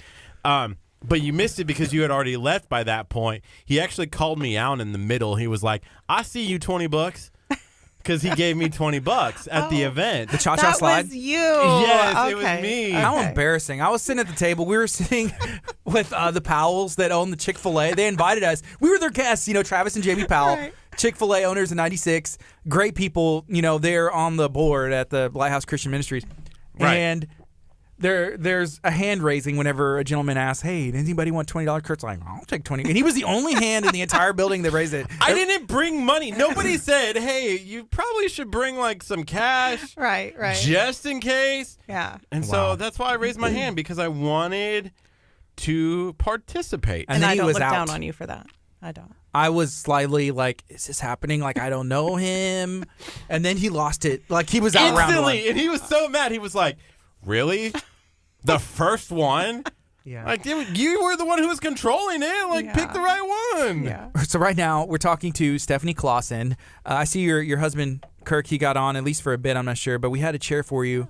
And hopefully next time you can join us as well. Yes. But can we talk a bit about, sex trafficking and maybe some of the statistics? Because people, if you don't know, you don't know. Like, you don't see it going on. Yeah. Like, and a lot of that is hidden on purpose because they don't want people to know that. Exactly. So, like, what's the reality? Sure. So the reality is it's not as hidden as I think we would think that it is. And so we had a really great conversation with the lieutenant of the Webster PD, Lieutenant Graham. And they're just doing awesome stuff in Webster. And so we went there and talked with him about the luncheon, gave him a flyer, and told him that our heart is really to start closing down the illicit massage parlors in Galveston County. And when you sit in a group of people and you talk about that, a lot of people go, "Oh, what do you mean illicit massage parlor?" And at that point, I said that there's upwards to about 22 just between Seabrook and Friendswood. And when we met with the lieutenant, he said 27. So I'm like, oh my gosh. Wow. Like, all of a sudden overnight, like 5 more popped in my head. And so there are illicit massage parlors kind of tucked away, or actually not really tucked away, kind of hidden in plain sight. And so I live in Seabrook, and so there's 3 in Seabrook. And Seabrook isn't even really that big. And they're I don't want to say where they're at because I don't want people to go out and do anything silly. But our goal is to strategically shut these illicit massage parlors down, working with law enforcement, legally shutting them down. Our heart is never to cause any type of discourse in our community. We don't want picketing. We don't want to cause any fear. Like, absolutely everything that we do is in love. And so I know the first time I came on, or I think it was when Kirk was with me, as we talked about that, is that you can move a lot of people to do great things if you do everything in love. So we're going to roll out kind of a new campaign in the next month on how to strategically start closing down these illicit massage parlors. And so, like I said, there's 27 just here in Galveston. A lot of what we're finding is, yes, there's street prostitution, there's different things going on, but a lot of what's going on is online. So there's such huge platforms of social media, Instagram and Snapchat and Facebook and all those other things, that our children are being groomed online and not even knowing it. And so there's literally step-by-step process of what these traffickers and pimps do in order to gain relationships with our children online. And so that's where we're seeing a lot more of the trafficking is happening, is online. You know, I'm not a big fan of massages in general, and so I've had one in my life. I was on vacation, and they had like a spa or something, and my wife was like, oh, they're awesome. But I was like, this is uncomfortable. I don't like it. And so it's not something I even know. Like, if there's a massage parlor, it doesn't catch my attention like at all. And so, like you said, sometimes it can be hidden in plain sight. For me, I'm just like, I don't see them there because I don't not used to that. Right. Well, the way a lot of the massage parlors work is like, let's say my friend Jennifer and I want to go and get a massage. We could walk in, say, hey, we'd like a massage. They'd quote us the price. We get a massage and go get lunch and coffee afterwards. Yeah. But then when gentlemen walk in, so there's kind of like a different language and just a different keywords, and they know what they're saying. Like, oh, okay, yeah. Exactly. And so a lot of what we're trying to do is then work with like our local government. Yeah, thank you. On how to kind of change some of those policies to where, like, if I'm a licensed massage therapist and I want to open my own business, I should be able to, and I should open it up and invite people in. And then there's places that open that they are not legit. And so they have blacked out windows. Maybe they have ATM in the lobby. Maybe they have a push buzzer door where you have to push to get in. And some of them blatantly say, I'm sorry, we don't service women.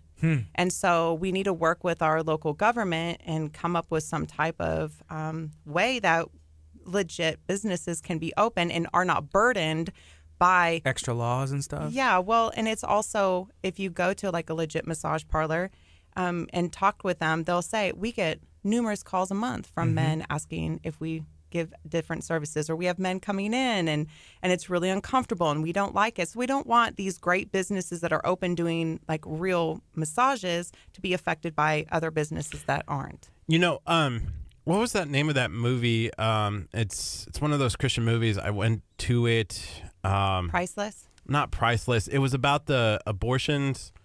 Oh. What's it called? It was just came out like last month. Yeah, I went to it and I watched it. I can't think of it. But one of the things that they showed was the people who were outside of picketing. They weren't picketing. It was a prayer group, and they would stand there. They weren't picketing. Yeah. They would just pray over the space, and they prayed and prayed and prayed, and they did these like 40 nights of prayer organizations, and it was really cool because that was the organization that was the feature of the video, like of the movie. But they weren't like picketing. They weren't talking. They were like, hey, we're just going to pray and believe in love, and we'll love these people, and we're just going to keep praying, and surrounded the place. And it was kind of like really kind of interesting to see that you kind of take that same mentality of, hey, we're not going to go and burn down these businesses. Yeah. We're going to pray over it. Absolutely. And the cool part, and I might ruin some of the movie for people. Please don't give spoilers. That's the worst. Why would you do that? But it's based on a true story, so I can talk about it a little bit. But this took place in, I believe it was in Bryan, Texas, College Station area. And the place that the Planned Parenthood was in, actually, when they shut that down because they were praying so much, that 40 Days of Hope actually took over the building where these abortions took place. And that was all based in prayer, that they said, okay, this is a bad thing for our community. Yeah. We're going to pray over it, and we're going to keep praying. And then eventually now they have that building, and is doing good in that building instead. Absolutely. And which is awesome. Well, and that's our heart too. So Providence Outreach Ministries does outreach to the spas that are here in Galveston County. And so it's not that we're just unhappy that they're open. It's the fact that there's women that are in there that are being exploited and being used, and we want to bring them resources. We want to bring them services. We want to let them know that there's people in places that love them. If they need English, then we have English as a second language. If they have documents that perhaps have been taken from them or they no longer have that, we have resources that help them do document recovery. If it's a domestic woman who just feels like maybe this is where she's at and she doesn't have other options, we can connect her with workforce, and like that's where like all these other organizations come in at. So it's not like, oh, we're just going to shut them down and too bad for you, lady. I hope figure it out. No, not at all. Our heart is to restore the woman that is working in there, and also help then walk alongside the men that are frequenting the places. That we love our community. And if we, like just even us in this room, say we want our healthy communities because our kids play soccer in it, or we go to church in it, we shop here, then we can't allow these places to stay open and then still say, oh, we care about our community, because you can't care about your community and then have these places open where our sons and our husbands and our church members have access to. I don't believe in that, and I want a healthy community, so that's why we're doing what we're doing. And the people that feel like they're forced in that situation, or I'm guessing some of them, like you said, maybe don't even know English, and they end up here, and it's like, well, what am I supposed to do? You know, it's a tough situation, right? It is. And so that's why having these resources available is so important. That's why working with law enforcement is so important, because if it's found out that it's a trafficking situation, then law enforcement can step in. That's why we have a great district attorney that is really on our side and really wants to see these communities become better places. And he wants to take these to court. He wants justice for these women. And so, but we can't go to court if we don't talk with the women and get them to say, hey, I've been trafficked, or hey, I don't even know where I'm at, help me out. So, one thing that seems similar when you were describing, the blacked out windows, a buzzer, keyword, like all that stuff, is like game rooms. And I'll see those, and I'm like, how is this? Gambling's illegal. Obviously something's going on in there. Like, why is this allowed to run? Exactly. Right? And I think what it is too, it's kind of like that prayer thing. And I think people don't understand, like, really truly the power of prayer. And when you really start praying and you really start leaning into God and saying, like, hey, what can I do about this? What can I do? And it's not about causing a fuss, and it's not, we never want, as people who love Jesus, we never want to be looked at or viewed as weird or kind of like, nutty, like, oh, those are those weird religious people holding up signs again. We never want to be viewed like that. We want to be taken serious. And so prayer obviously leads to really good ideas on, hey, how can we talk to our local law enforcement? How can we talk to our local government? What can we do? Maybe I can run for a chair, or maybe, and that's how you get the community involved, is by prayer. Like, Lord, where do you want me? And then as the Lord leads you, then he starts opening doors that you can start making differences. How can somebody get involved with you? Like, if they want to, they're hearing this. I saw Monica Ware said, what an awesome ministry. I'd love to learn more about this. How can they learn more, maybe get connected to find out more, and then potentially get involved? Definitely. Well, Monica, we are going to roll out that how to close down a brothel, and that's going to be a huge undertaking. So now that I'm aware that there's 27, I thought there was only 22, we would like to assign people over different spas. We're going to train, we're going to equip you, we're going to put things in your hands to then eventually, and prayerfully, get these places closed down. We need volunteers, and we're going to do a really large training where you can come learn about what is it, how can I make a difference. So you can email us at missionariesforhope@gmail.com, and just let me know that you heard me on the radio and you're interested in possibly volunteering. But or if our ministry isn't kind of what you're looking for, I can connect you with something else that you're interested in. Be the Light does ministry in our juvenile detention facility. Providence Outreach Ministries does strip club outreach and goes into the spas. So if you're like, oh my gosh, that sounds great, I can connect you. What about? Go ahead. Sorry, I was just gonna say, the other thing that's I've seen pop up recently, and only because it's happened to my girlfriend before, is people are using social media for that sex trafficking now. She actually got a notification, like somebody like reached out randomly on Snapchat and was like, hey, we're having this photo shoot, like, come and be a model for our photo shoot in downtown Houston. Hey, here's the location, come by yourself. Yeah. Kind of thing. And she's like, no photographer is going to tell me to come by myself, and so she was like, this is a straight up like opportunity for someone to traffic me. Absolutely. You don't know what's going to happen. Well, and think if like a 13 or a 14-year-old girl got that message. I want to be a model. Right. Absolutely. Because, we want validation as women. We want validation, and oftentimes just through culture, our validation as women comes from someone telling you look attractive or you look pretty or this.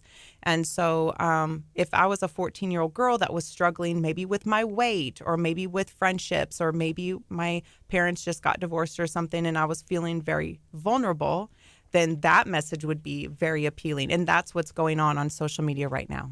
Wow.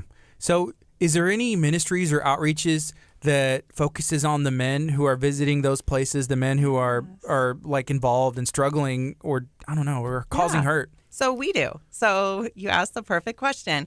So we're walking alongside. So we have just been graciously partnered with an organization called Love People, Not Pixels. And they have developed this really great training and has handed it over to us. And so I think that's what's so beautiful is where all these organizations are on one mission. Hey, how can we help people heal? What's going on with people, the brokenness? So we do like defender trainings, like how do we defend our own hearts against the effects of pornography in our home? Maybe our husband is struggling, maybe the wife is struggling, maybe our kids. How do we defend our community? And through the closing down the brothels is that defend community. And then how do we defend our friend group? So if you're in a friend group and maybe you have a friend that you know is struggling with pornography, like how can I approach that friend and say, man, like how can I help walk with you? So all of that training is going to be coming through our ministry, and we're going to be rolling that out this summer. You know, really fast about the brothel situation, because I saw that it was actually part of like a big discussion that's taking place in Houston. Is they're trying to open another one, and the owner, people in the community are upset because it's in the backyard. The owner was just like, I have every right to have this, you know, kind of thing. And I guess he has another location in Houston. So do you know what he's talking about? Have you seen that? I haven't. No, it's like I don't even know why he brought it, but like it's, for lack of a better word, I don't know what to say, but like it's like a swingers like club. Oh, okay, yes, I have seen that. It's a brothel, basically, right? I don't think so. It's worse. No, it's the same. Well, I mean, I think what you're talking about is people who are being exploited, and so you have people that are going in there that are seeking extramarital relationships and different things. And obviously, you know, being a married person, I don't agree with that. You know, I believe in the sanctity of marriage, and so I would personally have a problem with that. Where I'm like, man, you know, I love healthy marriages, and I want everybody to have a healthy marriage. But I think as a brothel, I don't really think that would be categorized as it. But I just so there's still 27 more beyond that. Like that's what that I thought those are included. Houston, no, in Houston, you're looking at like 300. So there's about 300 illicit massage parlors in the Houston area. And then what's been happening is that Houston is cracking down a lot with these changes in policies.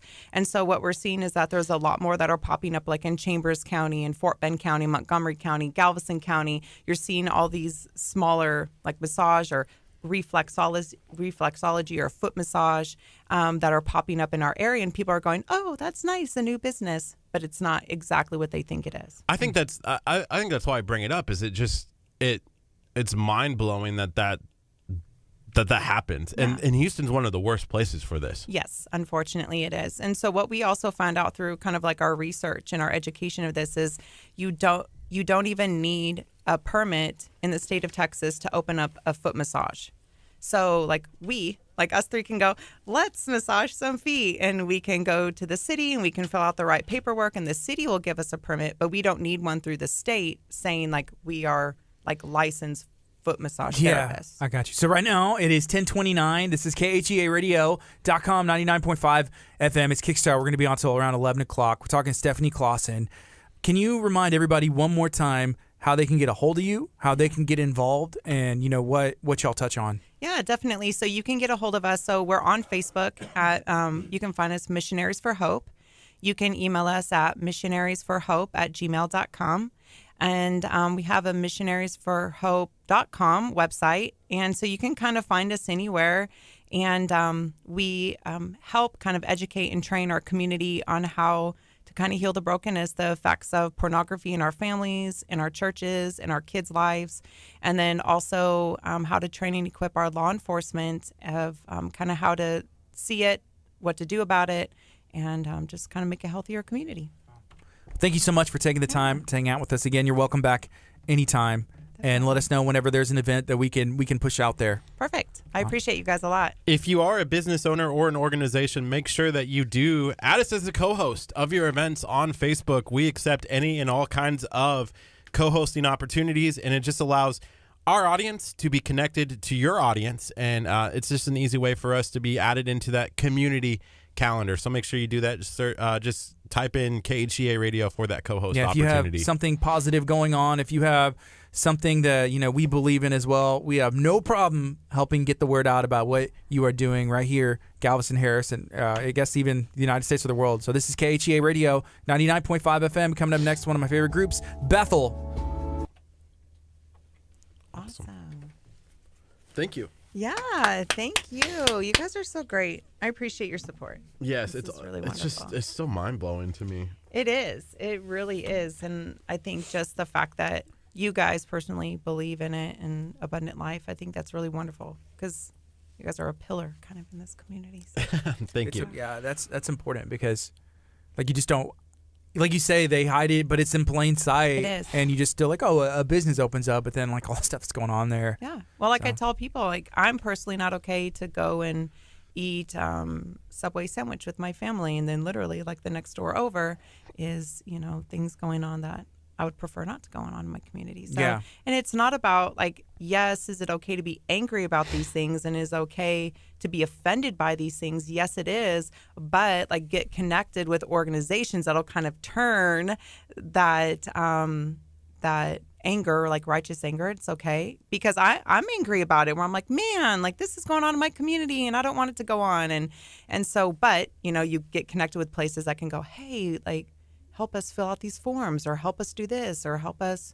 So, and that's important to let people know is there's outlets for you to take things that are important to you and use them to really mold your community. So Awesome.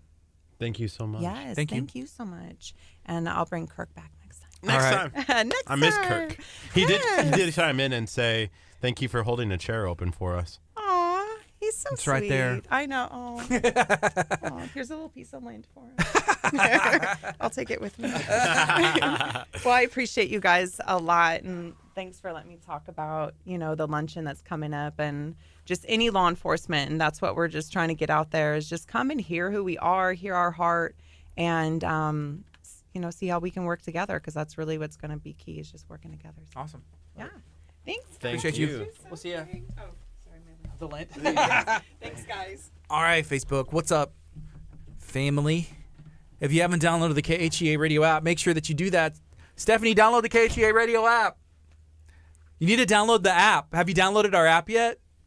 KHEA Radio? KHEA Radio. Just download it. You too, Facebook. Make sure that you download the KHEA Radio app, and then you will be able to access everything that we have going on. And it's Hi, fun. guys. How are y'all doing?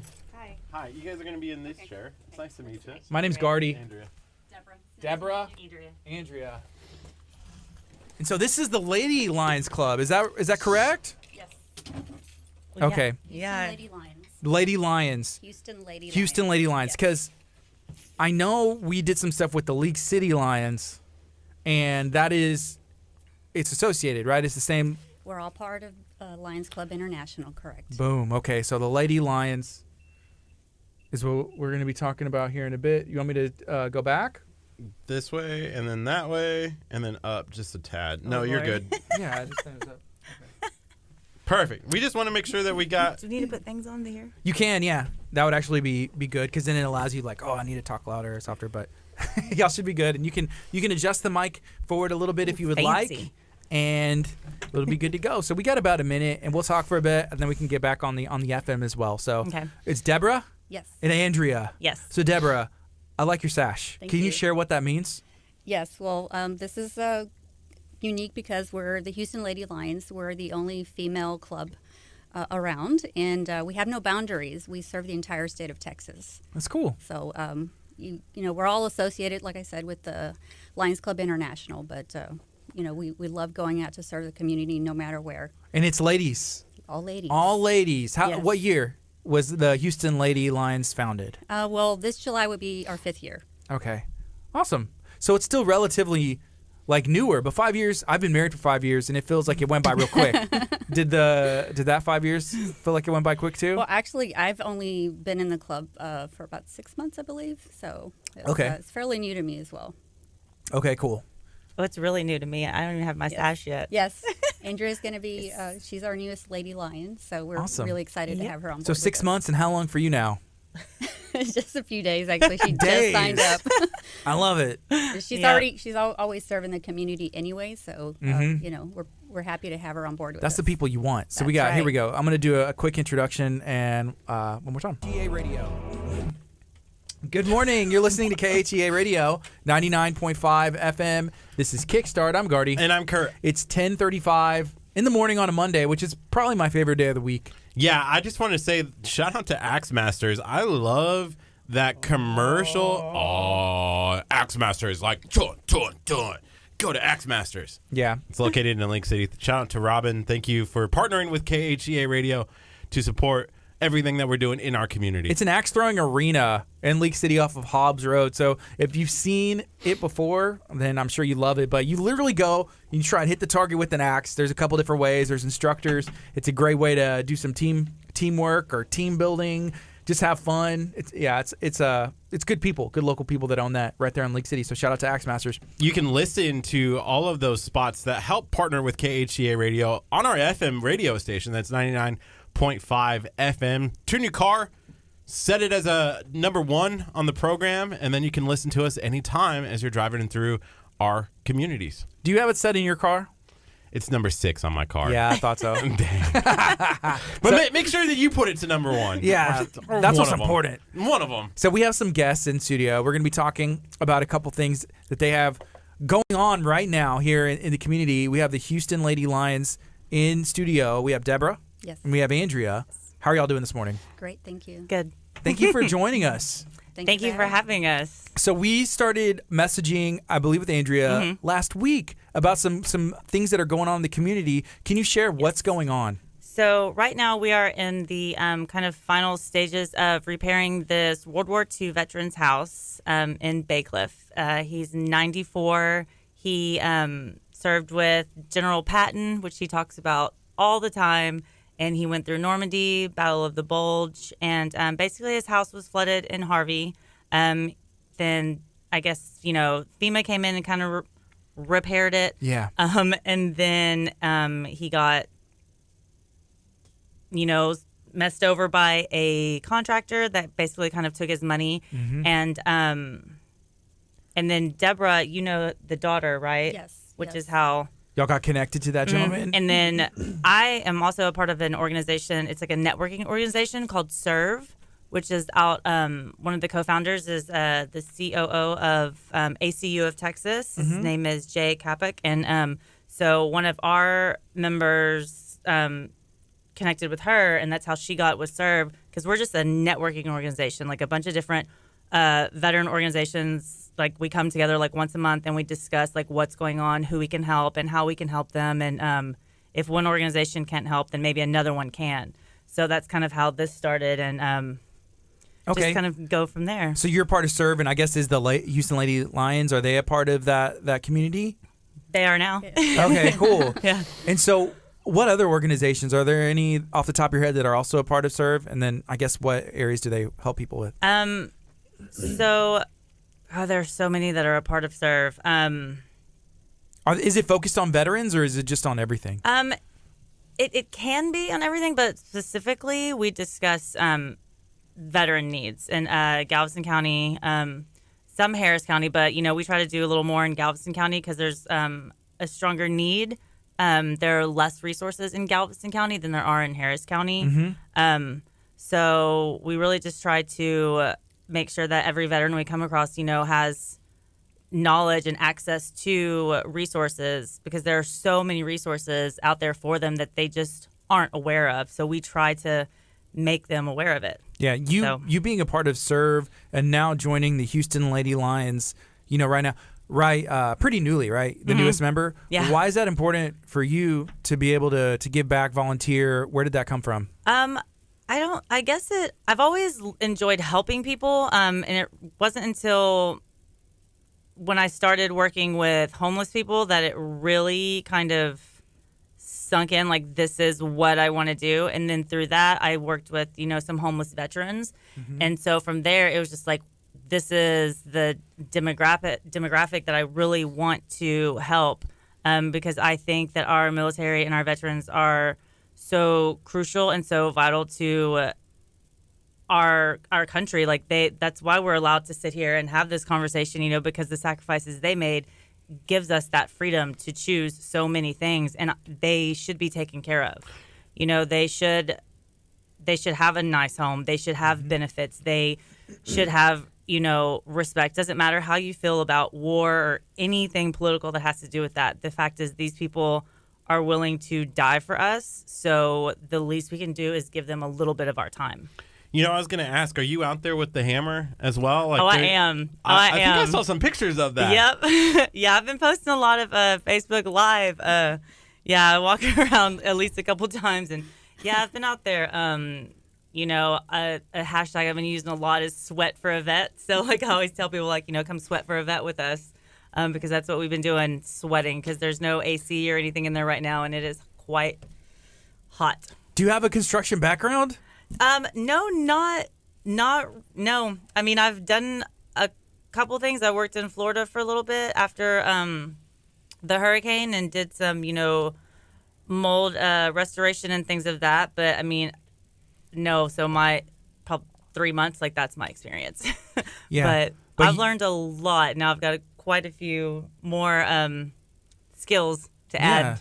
And the fact that you're, willing to help and volunteer and do that, I mean, then there's people that are able to show you and teach you and gaining skills, which is pretty cool. So where are you learning that from?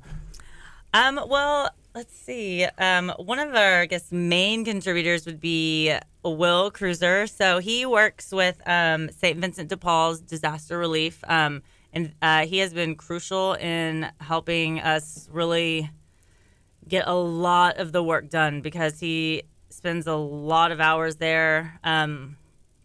Honestly, he and I are probably there the most. Yes. And then we have Rob Hefner. He works for Lennar Homes.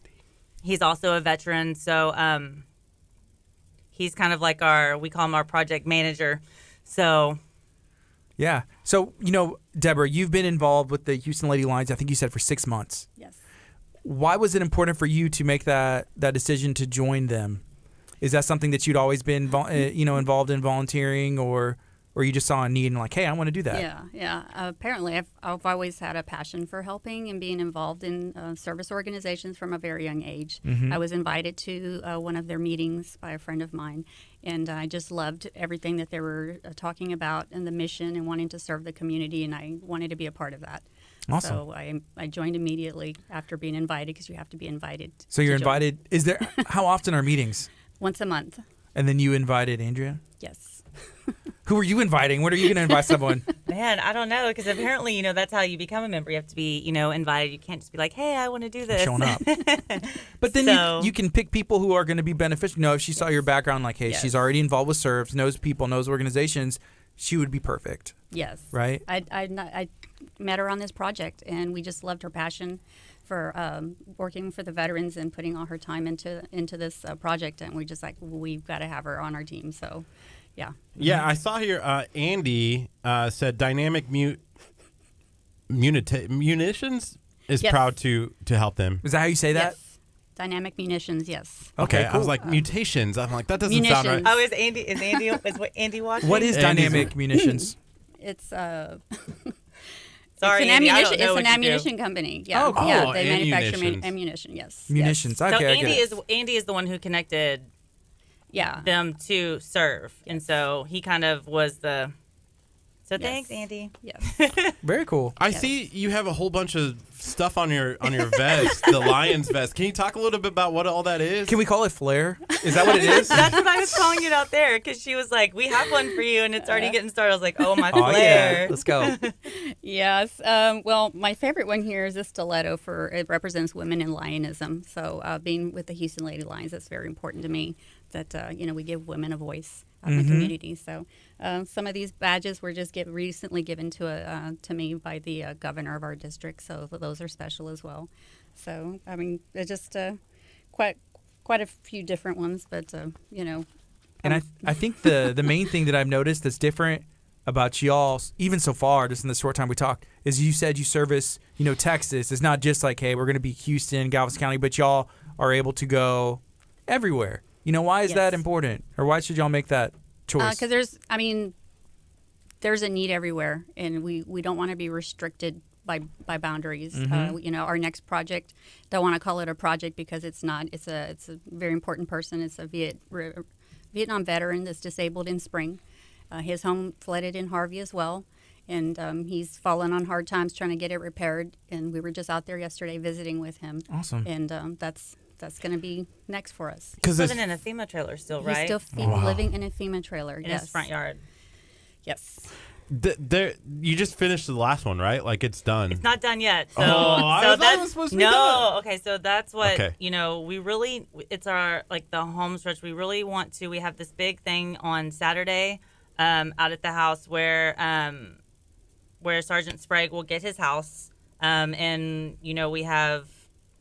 I mean, because he hasn't seen it, and it is like night and day, so completely different. But we still have so much to do, and since it's all volunteer based, people have jobs, so it's kind of hard to be out there so much. But I mean, we really need volunteers, manpower. Like we have all this stuff in the garage that just needs to be moved out, furniture that needs to be moved out. We've got some yard work that needs to be done. We just got the kitchen cabinets in and stuff over the weekend. We still have some painting to do, but I mean, for the most part, I mean, we have come such a long way in just a 1 month's time. Wow. So, I mean, all of this in 1 month. If I understand correctly, you said the house isn't 100% finished, but it is more than livable. So he's able to get in there. Yes, it's very livable. Well, it will be in the next couple of days because we have an air conditioning person coming out checking that out. The electrical will be completely finished. And I would like to, name a couple of the companies that have been crucial in making this happen for us. Walton Roofing came and donated a roof. They completely redid the entire roof all in one day. And then we have Breaker Box Boys. They have rewired the entire house. It's a good name. I know. I love that, right? And then we have some equipment that was lent to us from Rainbow International, which is actually a mold restoration / remediation company, which I literally picked them out of the thing because it was such a random name Rainbow for that type stands of out. company. So, and then, so yeah, I guess. Yeah. And Boots for Troops. Boots for Troops yes. has been crucial. They donated $5,000 to this cause. So, which that is what we have made all this happen off of is basically $5,000. Wow. Yes. Why veterans? I know we touched on this a little bit. They risk their lives.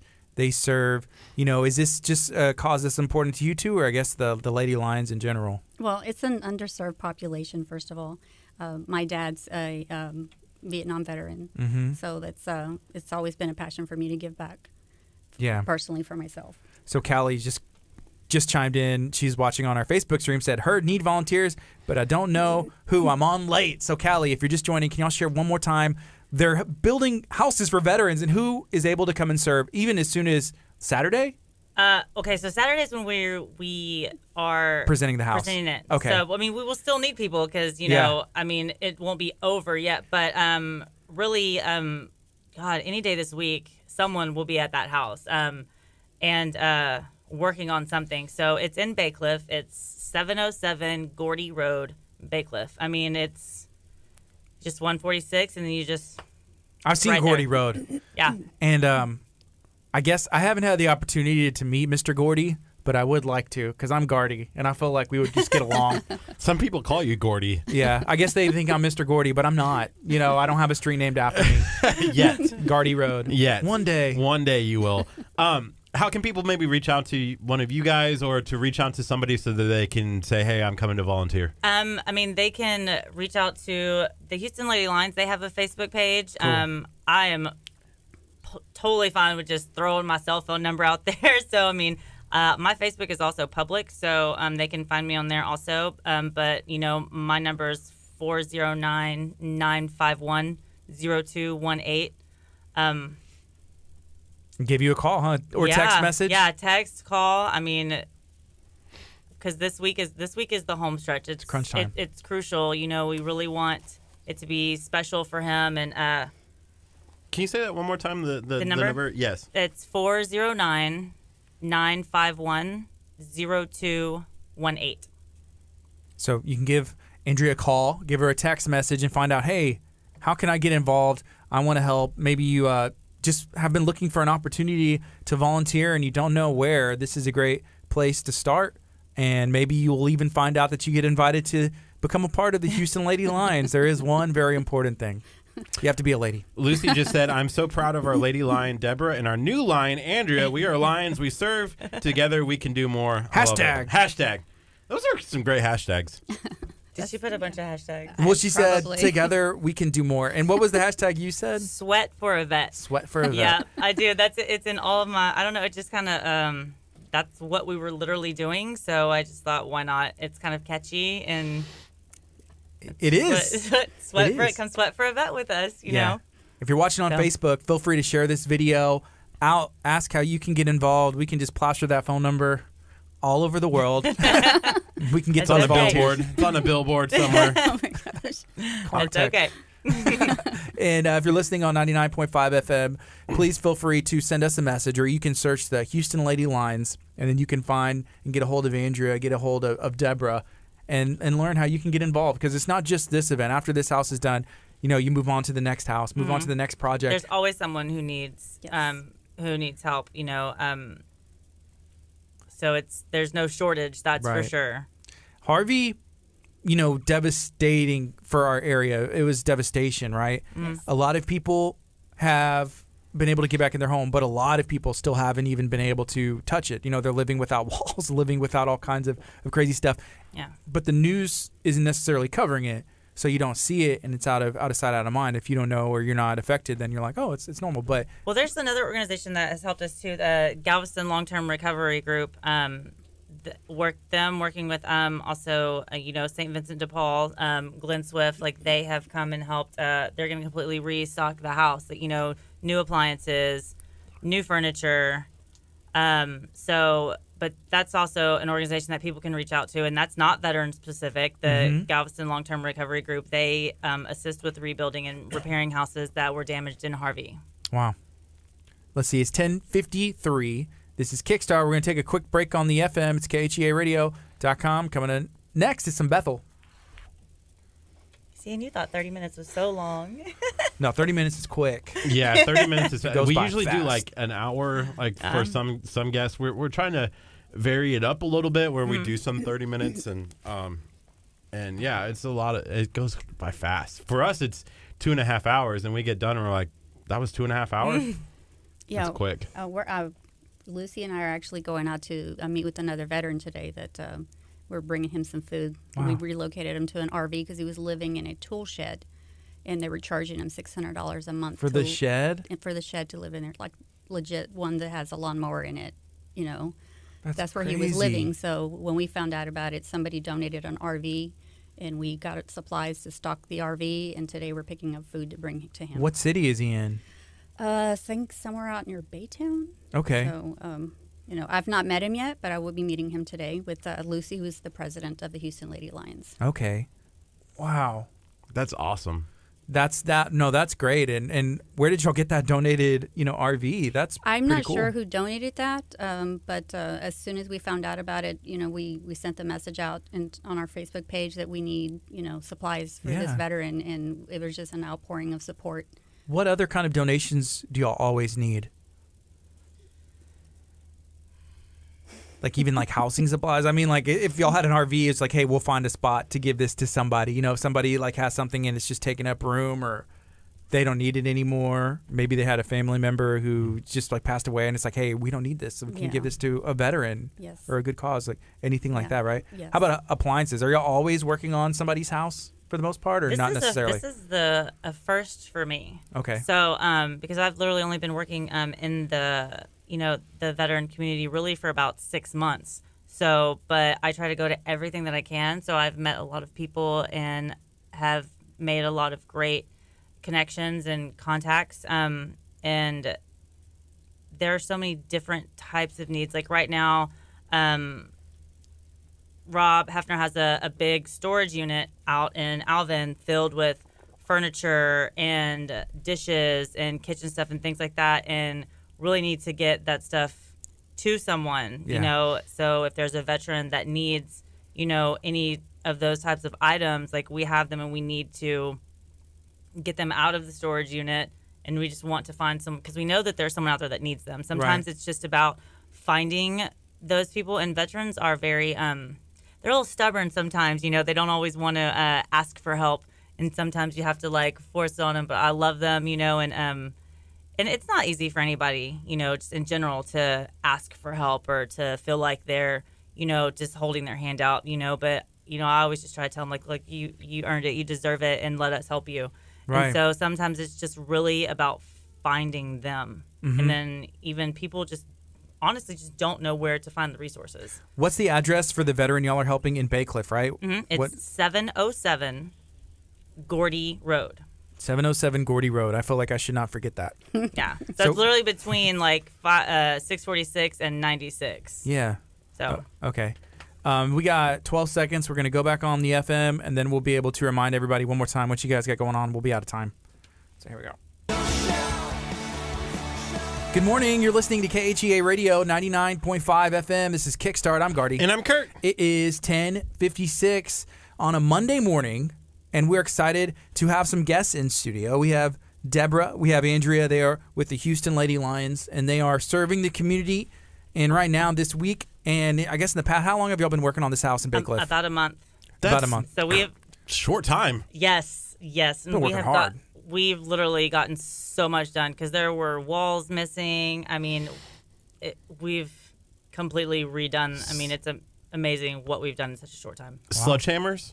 Like, are you Demo day? Like demo? No, I didn't get to do that. You I know- really wanted to. Demo I didn't get to do The that. best experience as a young kid is my parents actually, we took down a house, like we gutted it from down to like 2x4s, right? But downstairs in the basement, which you guys in Texas don't know what basements are, but it's a room below the ground.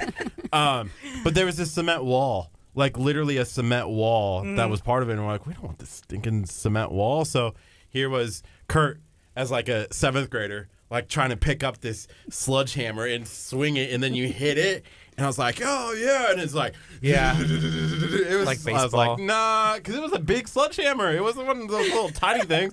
So I've never swung a sledgehammer since. yeah, 30-year-old Kurt probably couldn't even do that either. Like Well, PTSD, like. Well, okay. Well, you know, if we come across a project that needs a wall brought down, I will totally reach out to you, get you a sledgehammer, and you can come out there and knock the wall down for us. Love it. Love it. So we can fix that. It might take all day. You know what? We'll That's get okay. You think you could knock a wall down in a day? No. No, it might take a couple of days. It's not that difficult. It's really not. That's that. where you get the pressure point, like where the wall like collapses. Nah. Get some TNT in there and explode it. It might be easier, right? It's not a cartoon. Just like Wile E. Coyote and Roadrunner over here. Wow. So again, we have about a minute left. Can you share one more time how somebody can get a hold of you? You know, maybe how someone can learn more about supporting the Houston Lady Lions as well. Yeah, they can go on the Houston Lady Lions Facebook page. You know, you can put my cell phone number out there as well if they want to reach out to me about this project or any other ones that they'd like us to assist them with. It's 281-798-2551. Okay. I'm checking our intern Ethan over here, make sure that he got that. Did you get it? Ethan, I want you to just start texting both of them every So day. basically Good say morning. it one more time. He needs the last 4. Okay. Say it one more time. 281-798-2551. You know who doesn't have to ask for it to be repeated twice? Who? Our intern Jennifer. Yeah. Ethan's great. He just got his wisdom teeth out on Friday, and then he was there on Saturday at an event with us. Wow. He's like, I'm on pain medication. We're like, are you okay? Trooper. Yeah, he is a trooper. He's great. We told him that his benefit. We gave him benefits by we gave him wisdom teeth, and all he did was like remove them, threw them away like it didn't even matter. Hurts. Again, thank y'all so much for joining us. Is there Thank anything you. else you'd like to share? We just want to say thank you. You know, the Houston Lady Lions, you know, our mission is to serve, and you've given us a platform to maybe reach more people to do that. So thank you. Anytime you have an event, anytime that the Lions Club is doing something, please add us as a co-host of the event on Facebook. Great. It goes into our community calendar, and we love promoting positivity in the community, and so that's wonderful. So just let people know. We'll be out there on Saturday at noon, so to have a whole little we'll be at celebration. cooking at the Ronald McDonald House next Monday Awesome. as well. So That's cool. Let us know. Thank you. So it's 11 o'clock. I want to leave you with this. Download the KHEA radio app. You can go do it today. It just released, like 5 days ago. It's brand new, and we're excited to give that opportunity for you to take KHEA radio with you anywhere. So go search in the Google Play, the App Store, KHEA radio. It'll pop up. Smash that download button. Let us know what you think. This has been Kickstart. Coming up next, we got some Toby Mac on KHEARadio.com, 99.5 FM, and the KHEA radio app. So stay tuned. We're going to have music all day. It's Monday. We'll be back tomorrow having a lot of fun, promoting some local businesses with Dr. Aaron Chapa in studio. Be blessed. All right. Bye, Facebook.